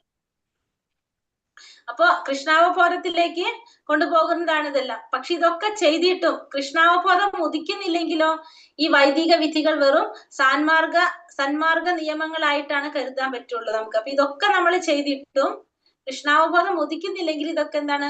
സന്മാർഗ നിയമങ്ങളായിട്ടാണ് കരുതുന്നത്. പക്ഷെ ഒരാൾ തന്റെ പുരോഗതി നീതി സംഹിതയിൽ മാത്രം ഒതുക്കി നിർത്തിയത് കൊണ്ടായില്ല, കൃഷ്ണാവബോധ പ്രാപ്തിയിലേക്കായിട്ട് അതിനപ്പുറത്തേക്ക് കടക്കണം. അപ്പൊ എല്ലാവരും എന്തിലേക്ക് കടക്കണം?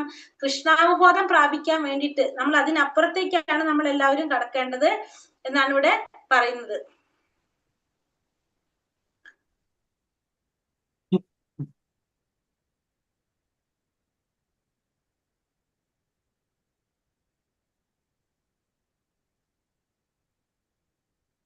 ഹരേ കൃഷ്ണ. ഹരേ കൃഷ്ണ. കേൾക്കുന്നില്ലേ? മാതാജി കേൾക്കുന്നുണ്ട്. വീണ്ടും കട്ടായി പോയി. അതാണ്. ഹരേ കൃഷ്ണ.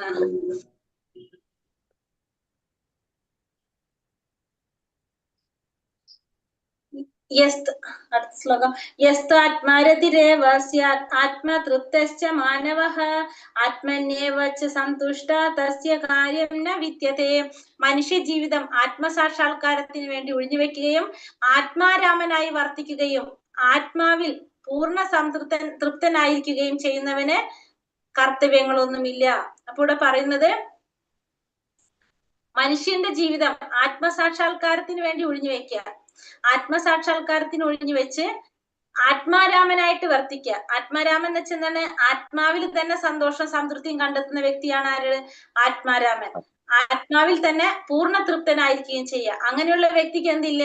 കർത്തവ്യങ്ങളൊന്നുമില്ല. അതായത് ആ വ്യക്തി ഭൗതികമായ നേട്ടങ്ങൾക്ക് വേണ്ടിയിട്ട് ഒന്നും ചെയ്യുന്നില്ല. കാരണം ആ വ്യക്തിക്ക് എന്ത് കിട്ടാണ്? ആത്മാവിൽ തന്നെ ആ വ്യക്തിക്ക് സന്തോഷം സംതൃപ്തിയും കണ്ടെത്താൻ സാധിക്കും. അതാണ് ആത്മാരാമൻ എന്ന് പറയുന്നത്. തികച്ചും കൃഷ്ണാവബോധമുള്ളവനും അതിനനുസരിച്ചുള്ള പ്രവർത്തികളിൽ സന്തുഷ്ടനായ ഒരാൾക്ക് മറ്റൊരു ചുമതലയും നിറവേറ്റാനില്ല. കൃഷ്ണാവബോധം ഉദിക്കുന്നത് കൊണ്ട് തന്നെ തൽക്ഷണം തന്നെ അനേകായിരം യജ്ഞാനുഷ്ഠാനങ്ങൾ കൊണ്ട് മാത്രം സാധിക്കാവുന്ന വിധത്തിൽ അയാളുടെ ഹൃദയമാലിന്യമാകെ ഉടനെ ഒഴിഞ്ഞു പോകുന്നു. ആ പ്രജ്ഞാശുദ്ധി കൊണ്ട് തനിക്ക് ഭഗവാനുമായുള്ള ബന്ധത്തിന്റെ ശാശ്വതത്വത്തിൽ അയാൾക്ക് പൂർണ്ണ വിശ്വാസം ഉണ്ടാകുന്നു. അങ്ങനെ ഭഗവത് കാരുണ്യം കൊണ്ട് തന്റെ കർത്തവ്യം എന്തെന്ന് അയാൾക്ക് ബോധ്യപ്പെടുന്നു. അപ്പൊ തികച്ചും കൃഷ്ണാവബോധമുള്ളവനും അതിനനുസരിച്ചുള്ള പ്രവർത്തികളിൽ സന്തുഷ്ടനുമായ ഒരാൾക്ക് മറ്റൊരു ചുമതലയും നിറവേറ്റാനില്ല. അപ്പൊ തികച്ചും കൃഷ്ണാവബോധമുള്ള ഒരു വ്യക്തി, അതിനനുസരിച്ച് പ്രവർത്തിക്കുക ചെയ്യുന്ന വ്യക്തി, അങ്ങനെയുള്ള വ്യക്തിക്ക് വേറൊരു ചുമതലയും ഇല്ല. കൃഷ്ണാവബോധം അത് ഭഗവാന് സമർപ്പിക്കുന്നതോടുകൂടി എന്താണ്? ഭഗവാന് സമർപ്പിക്കുന്നതോടുകൂടി അയാളുടെ എല്ലാ ചുമതലകളും നിറവേറ്റപ്പെടാണ് ചെയ്യുന്നത്. ഭഗവാനോടുള്ള കർത്തവ്യമാണ് ഏറ്റവും പ്രധാനപ്പെട്ടത്. അത് ചെയ്യുന്നതോടുകൂടി എല്ലാവരോടുള്ള കർത്തവ്യങ്ങളും അതോടൊപ്പം തന്നെ നമ്മളെ നിറവേറ്റപ്പെടാണ് ചെയ്യുന്നത്. കൃഷ്ണാവബോധം ഉദിക്കുന്നത് കൊണ്ട് തന്നെ തൽക്ഷണം തന്നെ അനേകായിരം യജ്ഞാനുഷ്ഠാനങ്ങൾ കൊണ്ട് മാത്രം സാധിക്കാവുന്ന വിധത്തില് ആ വ്യക്തിയുടെ ഹൃദയത്തിലെ മാലിന്യങ്ങൾ മുഴുവനും ഇല്ലാതാകും. ആ പ്രജ്ഞാശുദ്ധി കൊണ്ട് തനിക്ക് ഭഗവാനുമായുള്ള ബന്ധത്തിന്റെ ആ ശാശ്വതത്തില് പൂർണ്ണ വിശ്വാസം ഉണ്ടാകും ആ വ്യക്തിക്ക്. അങ്ങനെ ഭഗവാന്റെ കാരുണ്യം കൊണ്ട് തന്റെ കർത്തവ്യം എന്തെന്ന് അയാൾക്ക് ബോധ്യപ്പെടുകയും ചെയ്യും. അപ്പൊ ഭഗവാന് കൃഷ്ണാവബോധമുണ്ട്, അതല്ലെങ്കിൽ ഭഗവാനെ നമ്മള് 100% ഭഗവാനിൽ നമ്മൾ പ്രാപിച്ചു കഴിഞ്ഞാൽ, കൃഷ്ണാവബോധം ഉദിക്കുന്നതോടുകൂടി നമുക്ക് എന്ത് കിട്ടാണ്? നമുക്ക് നമ്മളിൽ തന്നെ പൂർണ്ണ വിശ്വാസം ഉണ്ടാക്കുകയാണ്. കാരണം ആ ഭഗവാനുമായുള്ള ഒരു ശാശ്വത ബന്ധത്തില് നമുക്ക് വിശ്വാസം ഉണ്ടാകും. അപ്പോൾ നമുക്ക് നമ്മളിൽ തന്നെ ആ വിശ്വാസം ഉണ്ട്. കാരണം നമ്മുടെ മൂലസ്വരൂപത്തില് നമുക്ക് സാധിക്കാണ്, ചേരാൻ നമുക്ക് സാധിക്കാണ്. അപ്പോ ആ ഭഗവാന്റെ കാരുണ്യം കൊണ്ട് നമുക്ക് എന്ത് കിട്ടും? നമ്മുടെ കർത്തവ്യങ്ങൾ എന്താണെന്ന് ശരിക്കും ബോധ്യപ്പെടും. കാരണം യഥാർത്ഥത്തിൽ നമ്മൾ എന്താ ചെയ്യേണ്ടത്? ഭഗവാന്റെ നിത്യദാസന്മാരാണ് നമ്മൾ. ഭഗവാനെ സേവിക്കുക എന്നുള്ളതാണ് നമ്മുടെ യഥാർത്ഥ ലക്ഷ്യം. അതിലേക്ക് നമുക്ക് എത്താനായിട്ട്, നമുക്കത് മനസ്സിലാക്കാനായിട്ട് സാധിക്കും. ഭഗവാന്റെ കാരുണ്യം കൊണ്ട് തന്റെ കർത്തവ്യം എന്തെന്നും അയാൾക്ക് ബോധ്യപ്പെടാനായിട്ട് സാധിക്കും. നൈവ തസ്യ കൃതേനാർത്ഥോ ന കൃതേനേഹ കശ്ചന നാചാസ്യ സർവഭൂതേഷു കശ്ചിദർത്താവ്യപാശ്രയഃ. ആത്മസാക്ഷാത്കാരം ലഭിച്ചവന് തനിക്ക് വിധിക്കപ്പെട്ട കർത്തവ്യം നിറവേറ്റുന്നത് കൊണ്ട് നേടാനായിട്ടൊന്നുമില്ല. അത് ചെയ്യാതിരിക്കാൻ ഒരു കാരണവുമില്ല. അവന് മറ്റൊരു ജീവിയെയും ആശ്രയിക്കേണ്ടതുമില്ല. അപ്പൊ ആത്മസാക്ഷാത്കാരം ലഭിച്ചൊരു വ്യക്തി, അതായത് ആത്മസാക്ഷാത്കാരം ലഭിച്ച ആത്മജ്ഞാനിയായിട്ടുള്ള ഒരു വ്യക്തിക്ക് തനിക്ക് വിധിക്കപ്പെട്ട കർമ്മം നിറവേറ്റുന്നത് കൊണ്ട് നേടാനായിട്ടൊന്നുമില്ല. കാരണം ഓൾറെഡി എന്ത് നേടി? ആത്മസാക്ഷാത്കാരം നേടിയ വ്യക്തിയാണ്. അപ്പൊ തനിക്ക് വിധിക്കപ്പെട്ട കർമ്മം അത് നിറവേറ്റുന്നത് കൊണ്ട് അയാൾക്ക് നേടാനായിട്ടൊന്നുമില്ല. അത് ചെയ്യാതിരിക്കാൻ ഒരു കാരണവും അദ്ദേഹത്തിനില്ല. കാരണം എന്താണ്? അത് ചെയ്താലും ചെയ്തില്ലെങ്കിലും അയാൾക്ക് എന്ത് സംഭവിക്കുന്നില്ല? നഷ്ടവും ഇല്ല, ലാഭവും ഇല്ല. അവന് മറ്റൊരു ജീവിയെയും ആശ്രയിക്കേണ്ടതില്ല. കാരണം ആത്മസംതൃപ്തി കിട്ടാൻ വേണ്ടിയിട്ട് വേറെ ഒന്നിനെയും ആശ്രയിക്കേണ്ട ആവശ്യം ആർക്കില്ല? ഈ ആത്മസാക്ഷാത്കാരം നേടിയ വ്യക്തിക്ക് വരുന്നില്ല. ആത്മജ്ഞാനിക്ക് വിധിവിഹിതമായ ഒരു കർമ്മവും ചെയ്യേണ്ട ബാധ്യതയില്ല. കൃഷ്ണാവബോധങ്ങളിൽ മാത്രം ഏർപ്പെടാം. കൃഷ്ണാവബോധം എന്ന് വെച്ചാൽ നൈഷ്കർമ്യമല്ലതാണ്. നമ്മൾ നേരത്തെ പറഞ്ഞില്ല, കൃഷ്ണാവബോധം എന്ന് പറഞ്ഞ ഒരിക്കലും എന്തല്ല, കർമ്മം ചെയ്യാതിരിക്കുന്നതല്ല കൃഷ്ണാവബോധം എന്ന് പറയുന്നത്. കാരണം ഒരു ഭക്തനെ സംബന്ധിച്ച് സ്വന്തമായിട്ടൊന്നും ചെയ്യാനില്ല, എല്ലാം ഭഗവാന്റെ പ്രീതിക്ക് വേണ്ടി ചെയ്തുകൊണ്ടേയിരിക്കണം. അതിന്റെ അർത്ഥം നമ്മൾ എന്തല്ല, കർമ്മം ചെയ്യാതിരിക്കലല്ല കൃഷ്ണാവബോധം എന്നുകൂടി ഇവിടെ എടുത്ത് നമുക്ക് പറഞ്ഞു തരാണ്. അതുകൊണ്ട് എന്ത് ചെയ്യണം? തസ്മാദസക്ത സതതം കാര്യം കർമ്മ സമാചര അസക്തോ ഹ്യാചരൻ കർമ്മ പരമാപ്നോതി പുരുഷഃ. അതുകൊണ്ട് കർമ്മഫലകാംക്ഷ കൂടാതെ കടമ എന്ന നിലയ്ക്ക് കർത്തവ്യം നിറവേറ്റുക. നിഷ്കാമ പ്രവർത്തനം ഭക്തനെ പരമപദത്തിലെത്തിക്കുക. ഒപ്പം നമ്മൾ എന്ത് ചെയ്യണം? ഫലകാംക്ഷ കൂടാതെ, കർമ്മത്തിന്റെ ഫലം ആഗ്രഹിക്കാതെ നമ്മുടെ ഒരു കടമയാണ് എന്ന നിലയിൽ നമ്മൾ എന്ത് ചെയ്യാ? കർത്തവ്യങ്ങൾ നിറവേറ്റുക. നിഷ്കാമ കർമ്മം നമ്മൾ എന്തിലേക്ക് കൊണ്ടുപോകും? പരമപദത്തിലേക്ക്. ആ ഭക്തനെ പരമപദത്തിലേക്ക് എത്തിക്കും. നമ്മളപ്പോ എന്ത് ചെയ്യണം? കലിയുഗത്തിലെ ധർമ്മം നമ്മൾ അനുഷ്ഠിക്കുക. കലിയുഗ ധർമ്മം നമ്മൾ അനുഷ്ഠിക്കുക. അങ്ങനെ ഫലം ആഗ്രഹിക്കാതെ നമ്മൾ കർമ്മം ചെയ്യുമ്പോൾ നമ്മൾ എവിടേക്ക് എത്തിക്കും? അത് പരമപദത്തിലേക്ക് എത്തിക്കും. കുരുക്ഷേത്രത്തിൽ കൃഷ്ണന്റെ താല്പര്യം അനുസരിച്ച് പൊരുതാനാണ് അർജുനൻ നിയുക്തനായിട്ടുള്ളത്. അർജുനൻ യുദ്ധം ചെയ്യണമെന്ന് ഭഗവാൻ ആഗ്രഹിച്ചു. ഒരു നല്ല മനുഷ്യനോ അഹിംസാ നിരതനോ ആകണമെന്നത് വ്യക്തിപരമായ ആഗ്രഹമാണ്. ഭഗവത് പ്രീതിക്കായി പ്രവർത്തിക്കുക എന്നതാണ് ഫലകാംക്ഷ കൂടാതെയുള്ള കർമ്മം. അപ്പൊ നമ്മൾ എങ്ങനെയാ ചെയ്യേണ്ടത്? ഫലം ആഗ്രഹിക്കാതെ കർമ്മം ചെയ്യുക എന്ന് പറഞ്ഞാൽ അതെന്താണ്? ഭഗവാന്റെ പ്രീതിക്ക് വേണ്ടി പ്രവർത്തിക്കുക. കാരണം നമ്മൾ ഫലം ആഗ്രഹിക്കാന്ന് വെച്ചാൽ ആരുടെ ഇഷ്ടത്തിനാണ് പ്രവർത്തിക്കുന്നത്? നമ്മുടെ താല്പര്യത്തിനാണ് പ്രവർത്തിക്കുന്നത്. പക്ഷെ ഭഗവാന്റെ പ്രീതിക്ക് അനുസരിച്ച് പ്രവർത്തിക്കണമെങ്കിൽ എങ്ങനെ വേണം? ഫലം ആഗ്രഹിക്കാതെ നമ്മൾ കർമ്മം ചെയ്യുന്നു. അതാണ് ഭഗവാന്റെ പ്രീതി. അതിനു വേണ്ടിയിട്ട് പ്രവർത്തിക്കുക. ഒരു നല്ല മനുഷ്യനോ അഹിംസാ നിരതനോ ആകണമെന്ന് ഇത് വ്യക്തിപരമായിട്ടുള്ള ആഗ്രഹമാണ്. അപ്പൊ അർജുനൻ യുദ്ധം ചെയ്യാനാണ് ഭഗവാൻ ആഗ്രഹിച്ചത്. അപ്പൊ അത് എങ്ങനെയാണോ വേണ്ടത് അതാണ് ആര് ചെയ്യേണ്ടത്? അർജുനൻ ചെയ്യേണ്ടത്. അർജുനന്റെ ഇഷ്ടത്തിനല്ല, ഭഗവാന്റെ താല്പര്യം അനുസരിച്ച് പൊരുതാണ് ഇവിടെ വേണ്ടത്. കൃഷ്ണാവബോധം നേടിയവർ ഭഗവാന് വേണ്ടി മാത്രം പ്രവർത്തിക്കുന്നു. ഫലത്തിൽ അവർക്ക് താല്പര്യമില്ല. പൂർണ്ണമായ അനാസക്തിയോടെയാണ് അവർ എല്ലാത്തരം പ്രവർത്തികളിലും ഏർപ്പെടുന്നത്. അപ്പൊ കൃഷ്ണാവബോധത്തിലുള്ളവർ ആർക്ക് വേണ്ടി പ്രവർത്തിക്കും? ഭഗവാന് വേണ്ടി പ്രവർത്തിക്കും. അവർക്ക് അവരുടേതായ താല്പര്യങ്ങളോ ആഗ്രഹങ്ങളോ ഒന്നുമില്ല. പൂർണ്ണമായിട്ടും അനാസക്തരായിട്ടാണ് അവരെന്ത് ചെയ്യുന്നത്? എല്ലാ തരത്തിലുള്ള പ്രവർത്തികളും ചെയ്യുന്നത്. കർമ്മണൈവാഹി സംസിദ്ധിം ആസ്തിധാജനകാദയഃ ലോകസംഗ്രഹമേവാപി സമ്പശ്യൻ കർത്തുമർഹസി. ജനകൻ മുതലായ രാജാക്കന്മാർ തങ്ങൾക്ക് വിധിച്ച കർമ്മങ്ങൾ മാത്രം അനുഷ്ഠിച്ച് പരിപൂർണതയിൽ എത്തിച്ചേർന്നു. അതിനാൽ സാമാന്യ ജനങ്ങളെ പഠിപ്പിക്കുന്നതിനായിട്ട് നീ കർമ്മം ചെയ്യേണ്ടിയിരിക്കുന്നു. അപ്പൊ ഇനി അർജുനനോട് ഭഗവാൻ പറഞ്ഞു കൊടുക്കാണ്, ജനകനെ പോലുള്ള രാജാക്കന്മാര് തനിക്ക് വിധിക്കപ്പെട്ട കർമ്മങ്ങൾ ചെയ്തുകൊണ്ട് തന്നെ അവരെന്ത് ചെയ്താണ്? പരിപൂർണത കൈവരിച്ചവരാണ്. അപ്പൊ അതുകൊണ്ട് നീ എന്ത് ചെയ്യണം? മറ്റുള്ളവർക്ക് മാതൃകയാകാനെങ്കിലും നീ എന്ത് ചെയ്യണം? ലോകക്ഷേമത്തിനായിട്ട് അല്ലെങ്കിൽ അവരെ പഠിപ്പിക്കാൻ വേണ്ടിയിട്ട് നീ കർമ്മം ചെയ്യേണ്ടത് അത്യാവശ്യമാണെന്ന് അർജുനനോട് ഭഗവാൻ ഇവിടെ പറയുന്നത്. ഹരേ കൃഷ്ണ ഹരേ കൃഷ്ണ.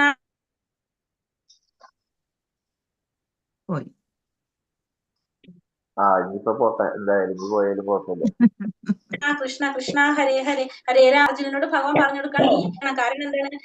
നീ ജനക മഹാരാജാവിനെ ഉദാഹരണമായിട്ട് പറയുന്നത് ജനക മഹാരാജാവിനെ പോലുള്ള രാജാക്കന്മാര്. കാരണം അവരൊക്കെ എങ്ങനെയാണ്? സാക്ഷാത്കാരം നേടിയ വ്യക്തികളാണ്, ആത്മസാക്ഷാത്കാരം നേടിയ വ്യക്തികളാണ്.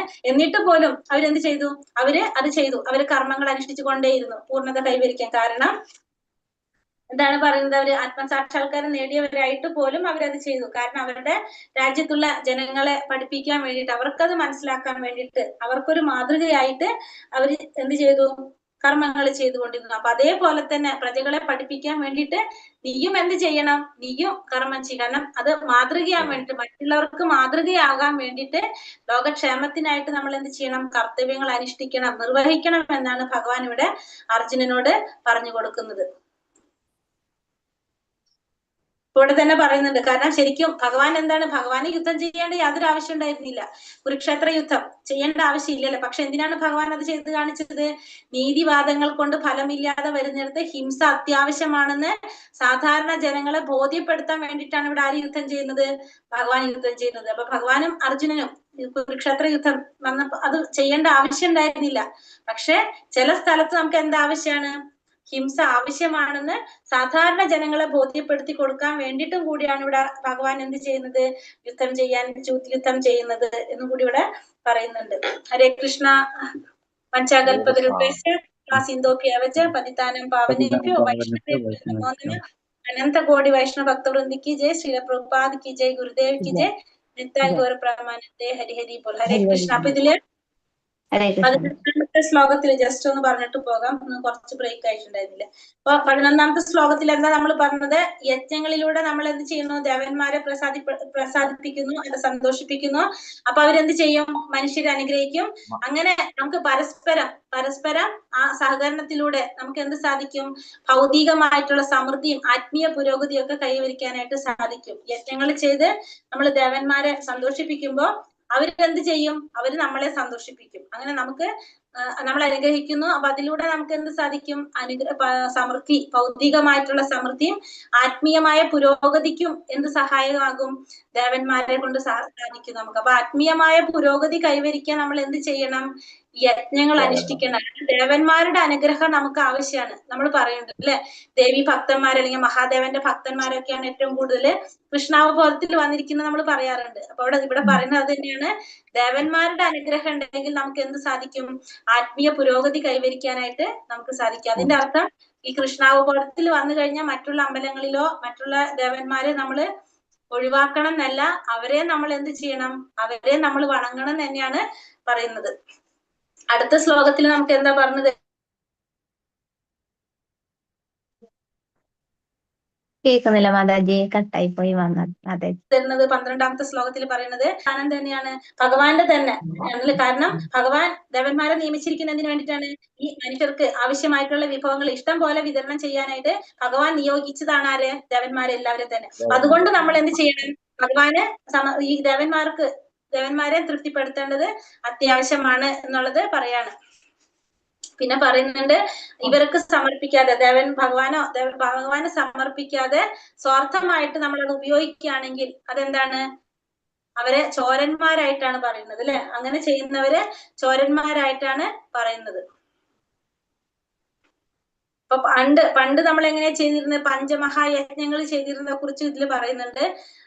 യജ്ഞങ്ങളും അതീന്ദ്രിയമായ ഭാവത്തിലേക്ക് ക്രമേണ ഉയർത്തുന്നു. സാധാരണ മനുഷ്യർക്ക് മഹായജ്ഞങ്ങൾ എന്ന് പറയുന്ന യജ്ഞങ്ങളെങ്കിലും ഒഴിച്ചുകൂടാത്തതായിട്ട് പറഞ്ഞത്. പഞ്ചമഹായജ്ഞം എന്ന് പറയുന്നത് ബ്രഹ്മയജ്ഞം, മനുഷ്യയജ്ഞം, ദേവയജ്ഞം, പിതൃയജ്ഞം, ഭൂതയജ്ഞം. ഇതാണ് പഞ്ചമഹായജ്ഞങ്ങള്. പണ്ട് നമ്മൾ എന്താ ചെയ്തിരുന്നത്, ഈ പഞ്ചമഹായജ്ഞങ്ങളെങ്കിലും മനുഷ്യർ ചെയ്യണം എന്നാ പറയുന്നത്.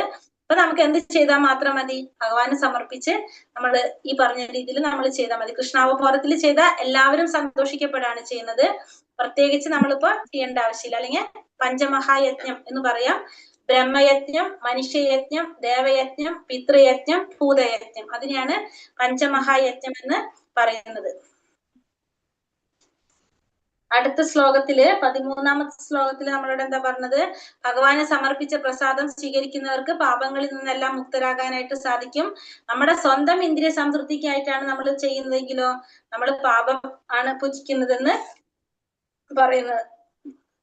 അടുത്തതില് 14ാമത്തില് പറയുന്നത്, 14ാമത്തിൽ എല്ലാ ജീവജാലങ്ങളുടെ നിലനിൽപ്പ് എന്തിനെ ആശ്രയിച്ചിരിക്കുകയാണ്, ധാന്യത്തെയാണ് ആശ്രയിച്ചിരിക്കുന്നത്.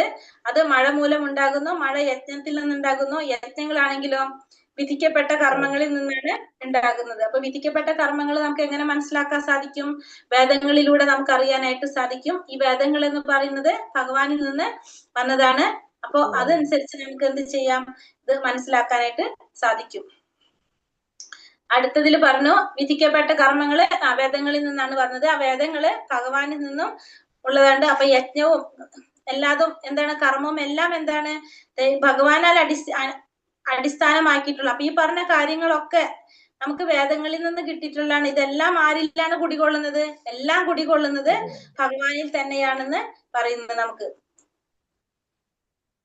ഇതൊന്നും ചെയ്യാതെ ഈ ഭഗവാൻ സ്ഥാപിച്ച ഈ പറഞ്ഞ പോലെ യജ്ഞചക്രം ഈ വേദങ്ങളിൽ പറയുന്ന പ്രകാരമാണ് നമ്മൾ ഇതൊക്കെ ചെയ്യുന്നത്. അപ്പൊ ഇതൊക്കെ ആരാണ് സ്ഥാപിച്ചത്? ഈ നിയമങ്ങള് ഭഗവാനാണ് ഈ നിയമങ്ങൾ ഉണ്ടാക്കിയത്. ഇതൊന്നും അനുസരിക്കാതെ നമ്മുടെ ഇന്ദ്രിയ സുഖത്തിനായിട്ട് നമ്മൾ ജീവിക്കുകയാണെങ്കിൽ നമ്മൾ എങ്ങനത്തെ ജീവിതം നയിക്കുന്നത്?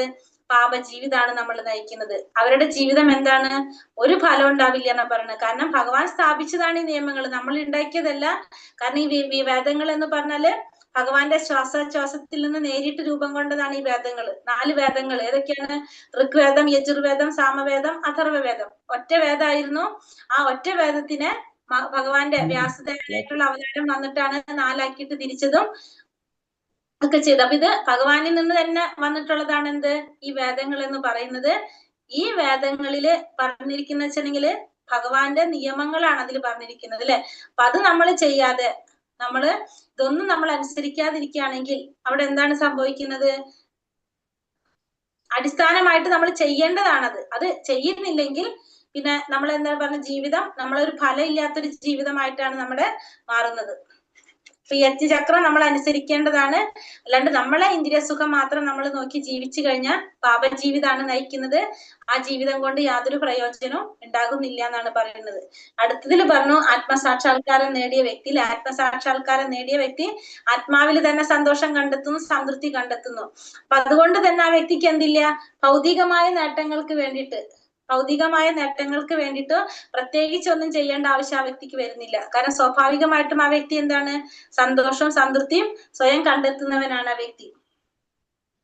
ആ വ്യക്തിയുടെ ഹൃദയമാലിന്യങ്ങളെല്ലാം പോയിട്ടുള്ള വ്യക്തിയായിരിക്കും. ആത്മസാക്ഷാത്കാരം നേടിയ വ്യക്തിയായിരിക്കും ആ വ്യക്തി എന്ന് പറയുന്നത്. അടുത്തതില് പറയുന്നത് ആത്മജ്ഞാനി, ആത്മസാക്ഷാത്കാരം ലഭിച്ചവന് വിധിക്കപ്പെട്ട കർമ്മം ചെയ്താലും ചെയ്യാതിരുന്നാലും വ്യക്തിപരമായിട്ട് എന്തില്ല? ഒരു നഷ്ടവും ഇല്ല, ലാഭവും ഇല്ല, രണ്ടുമില്ല. നേട്ടവും ഇല്ല, നഷ്ടവും ഇല്ല. വേറൊരാളെയും ആശ്രയിക്കാതെ ആ വ്യക്തി എപ്പോഴും എങ്ങനെ സ്ഥിതി ചെയ്യും? ആത്മസംതൃപ്തിയില് ആത്മീയമായ തൃപ്തി ആ വ്യക്തിക്ക് ഉണ്ടായിരിക്കും. കാരണം ആത്മജ്ഞാനിയാണ് ആ വ്യക്തി. ചെയ്താലും ചെയ്തില്ലെങ്കിലും, വിധിക്കപ്പെട്ട കർമ്മം ചെയ്താലും ചെയ്തില്ലെങ്കിലും നേടാനായിട്ടോ നഷ്ടപ്പെടാനായിട്ടോ ഒന്നുമില്ല. വേറൊരാളെയും ആശ്രയിക്കാതെ ആത്മീയ സംതൃപ്തിയിൽ ജീവിക്കുന്നവനായിരിക്കും ആര്? ഇങ്ങനെ ആത്മസാക്ഷാത്കാരം നേടിയ വ്യക്തി. അപ്പൊ അതുകൊണ്ട് എന്ത് ചെയ്യാനാ പറയുന്നത്? കർമ്മത്തിന്റെ ഫലത്തിൽ ആസക്തി ഇല്ലാതെ നമ്മുടെ സ്വന്തം കടമകൾ നിർവഹിക്കുക. ഇത്തരത്തില് നിഷ്കാമ കർമ്മം ചെയ്യുക, ഫലം ആഗ്രഹിക്കാതെ കർമ്മം ചെയ്യുകയാണെങ്കിൽ നമുക്ക് മനസ്സിനെ ശുദ്ധീകരിക്കാനും പരമഗതി പ്രാപിക്കാനായിട്ട്, ഭഗവാനെ പ്രാപിക്കാനും നമുക്ക് സാധിക്കും. നമ്മുടെ കലിയുഗ ധർമ്മം എന്താണോ അത് നമ്മൾ അനുഷ്ഠിക്കുകയും ചെയ്യണം. ഒപ്പം തന്നെ കലിയുഗത്തിൽ പറഞ്ഞിരിക്കുന്ന ധർമ്മം അനുഷ്ഠിക്കുക. അപ്പൊ 20ാമത്തെ ശ്ലോകത്തിൽ പറയുന്നത് ജനക മഹാരാജാവിനെ പോലുള്ള മഹാത്മാര് അവരും എന്ത് ചെയ്തതാണ്? കർമ്മങ്ങൾ അനുഷ്ഠിച്ചുകൊണ്ട് പൂർണ്ണത കൈവരിച്ചവരാണ് ഇവരും തന്നെ.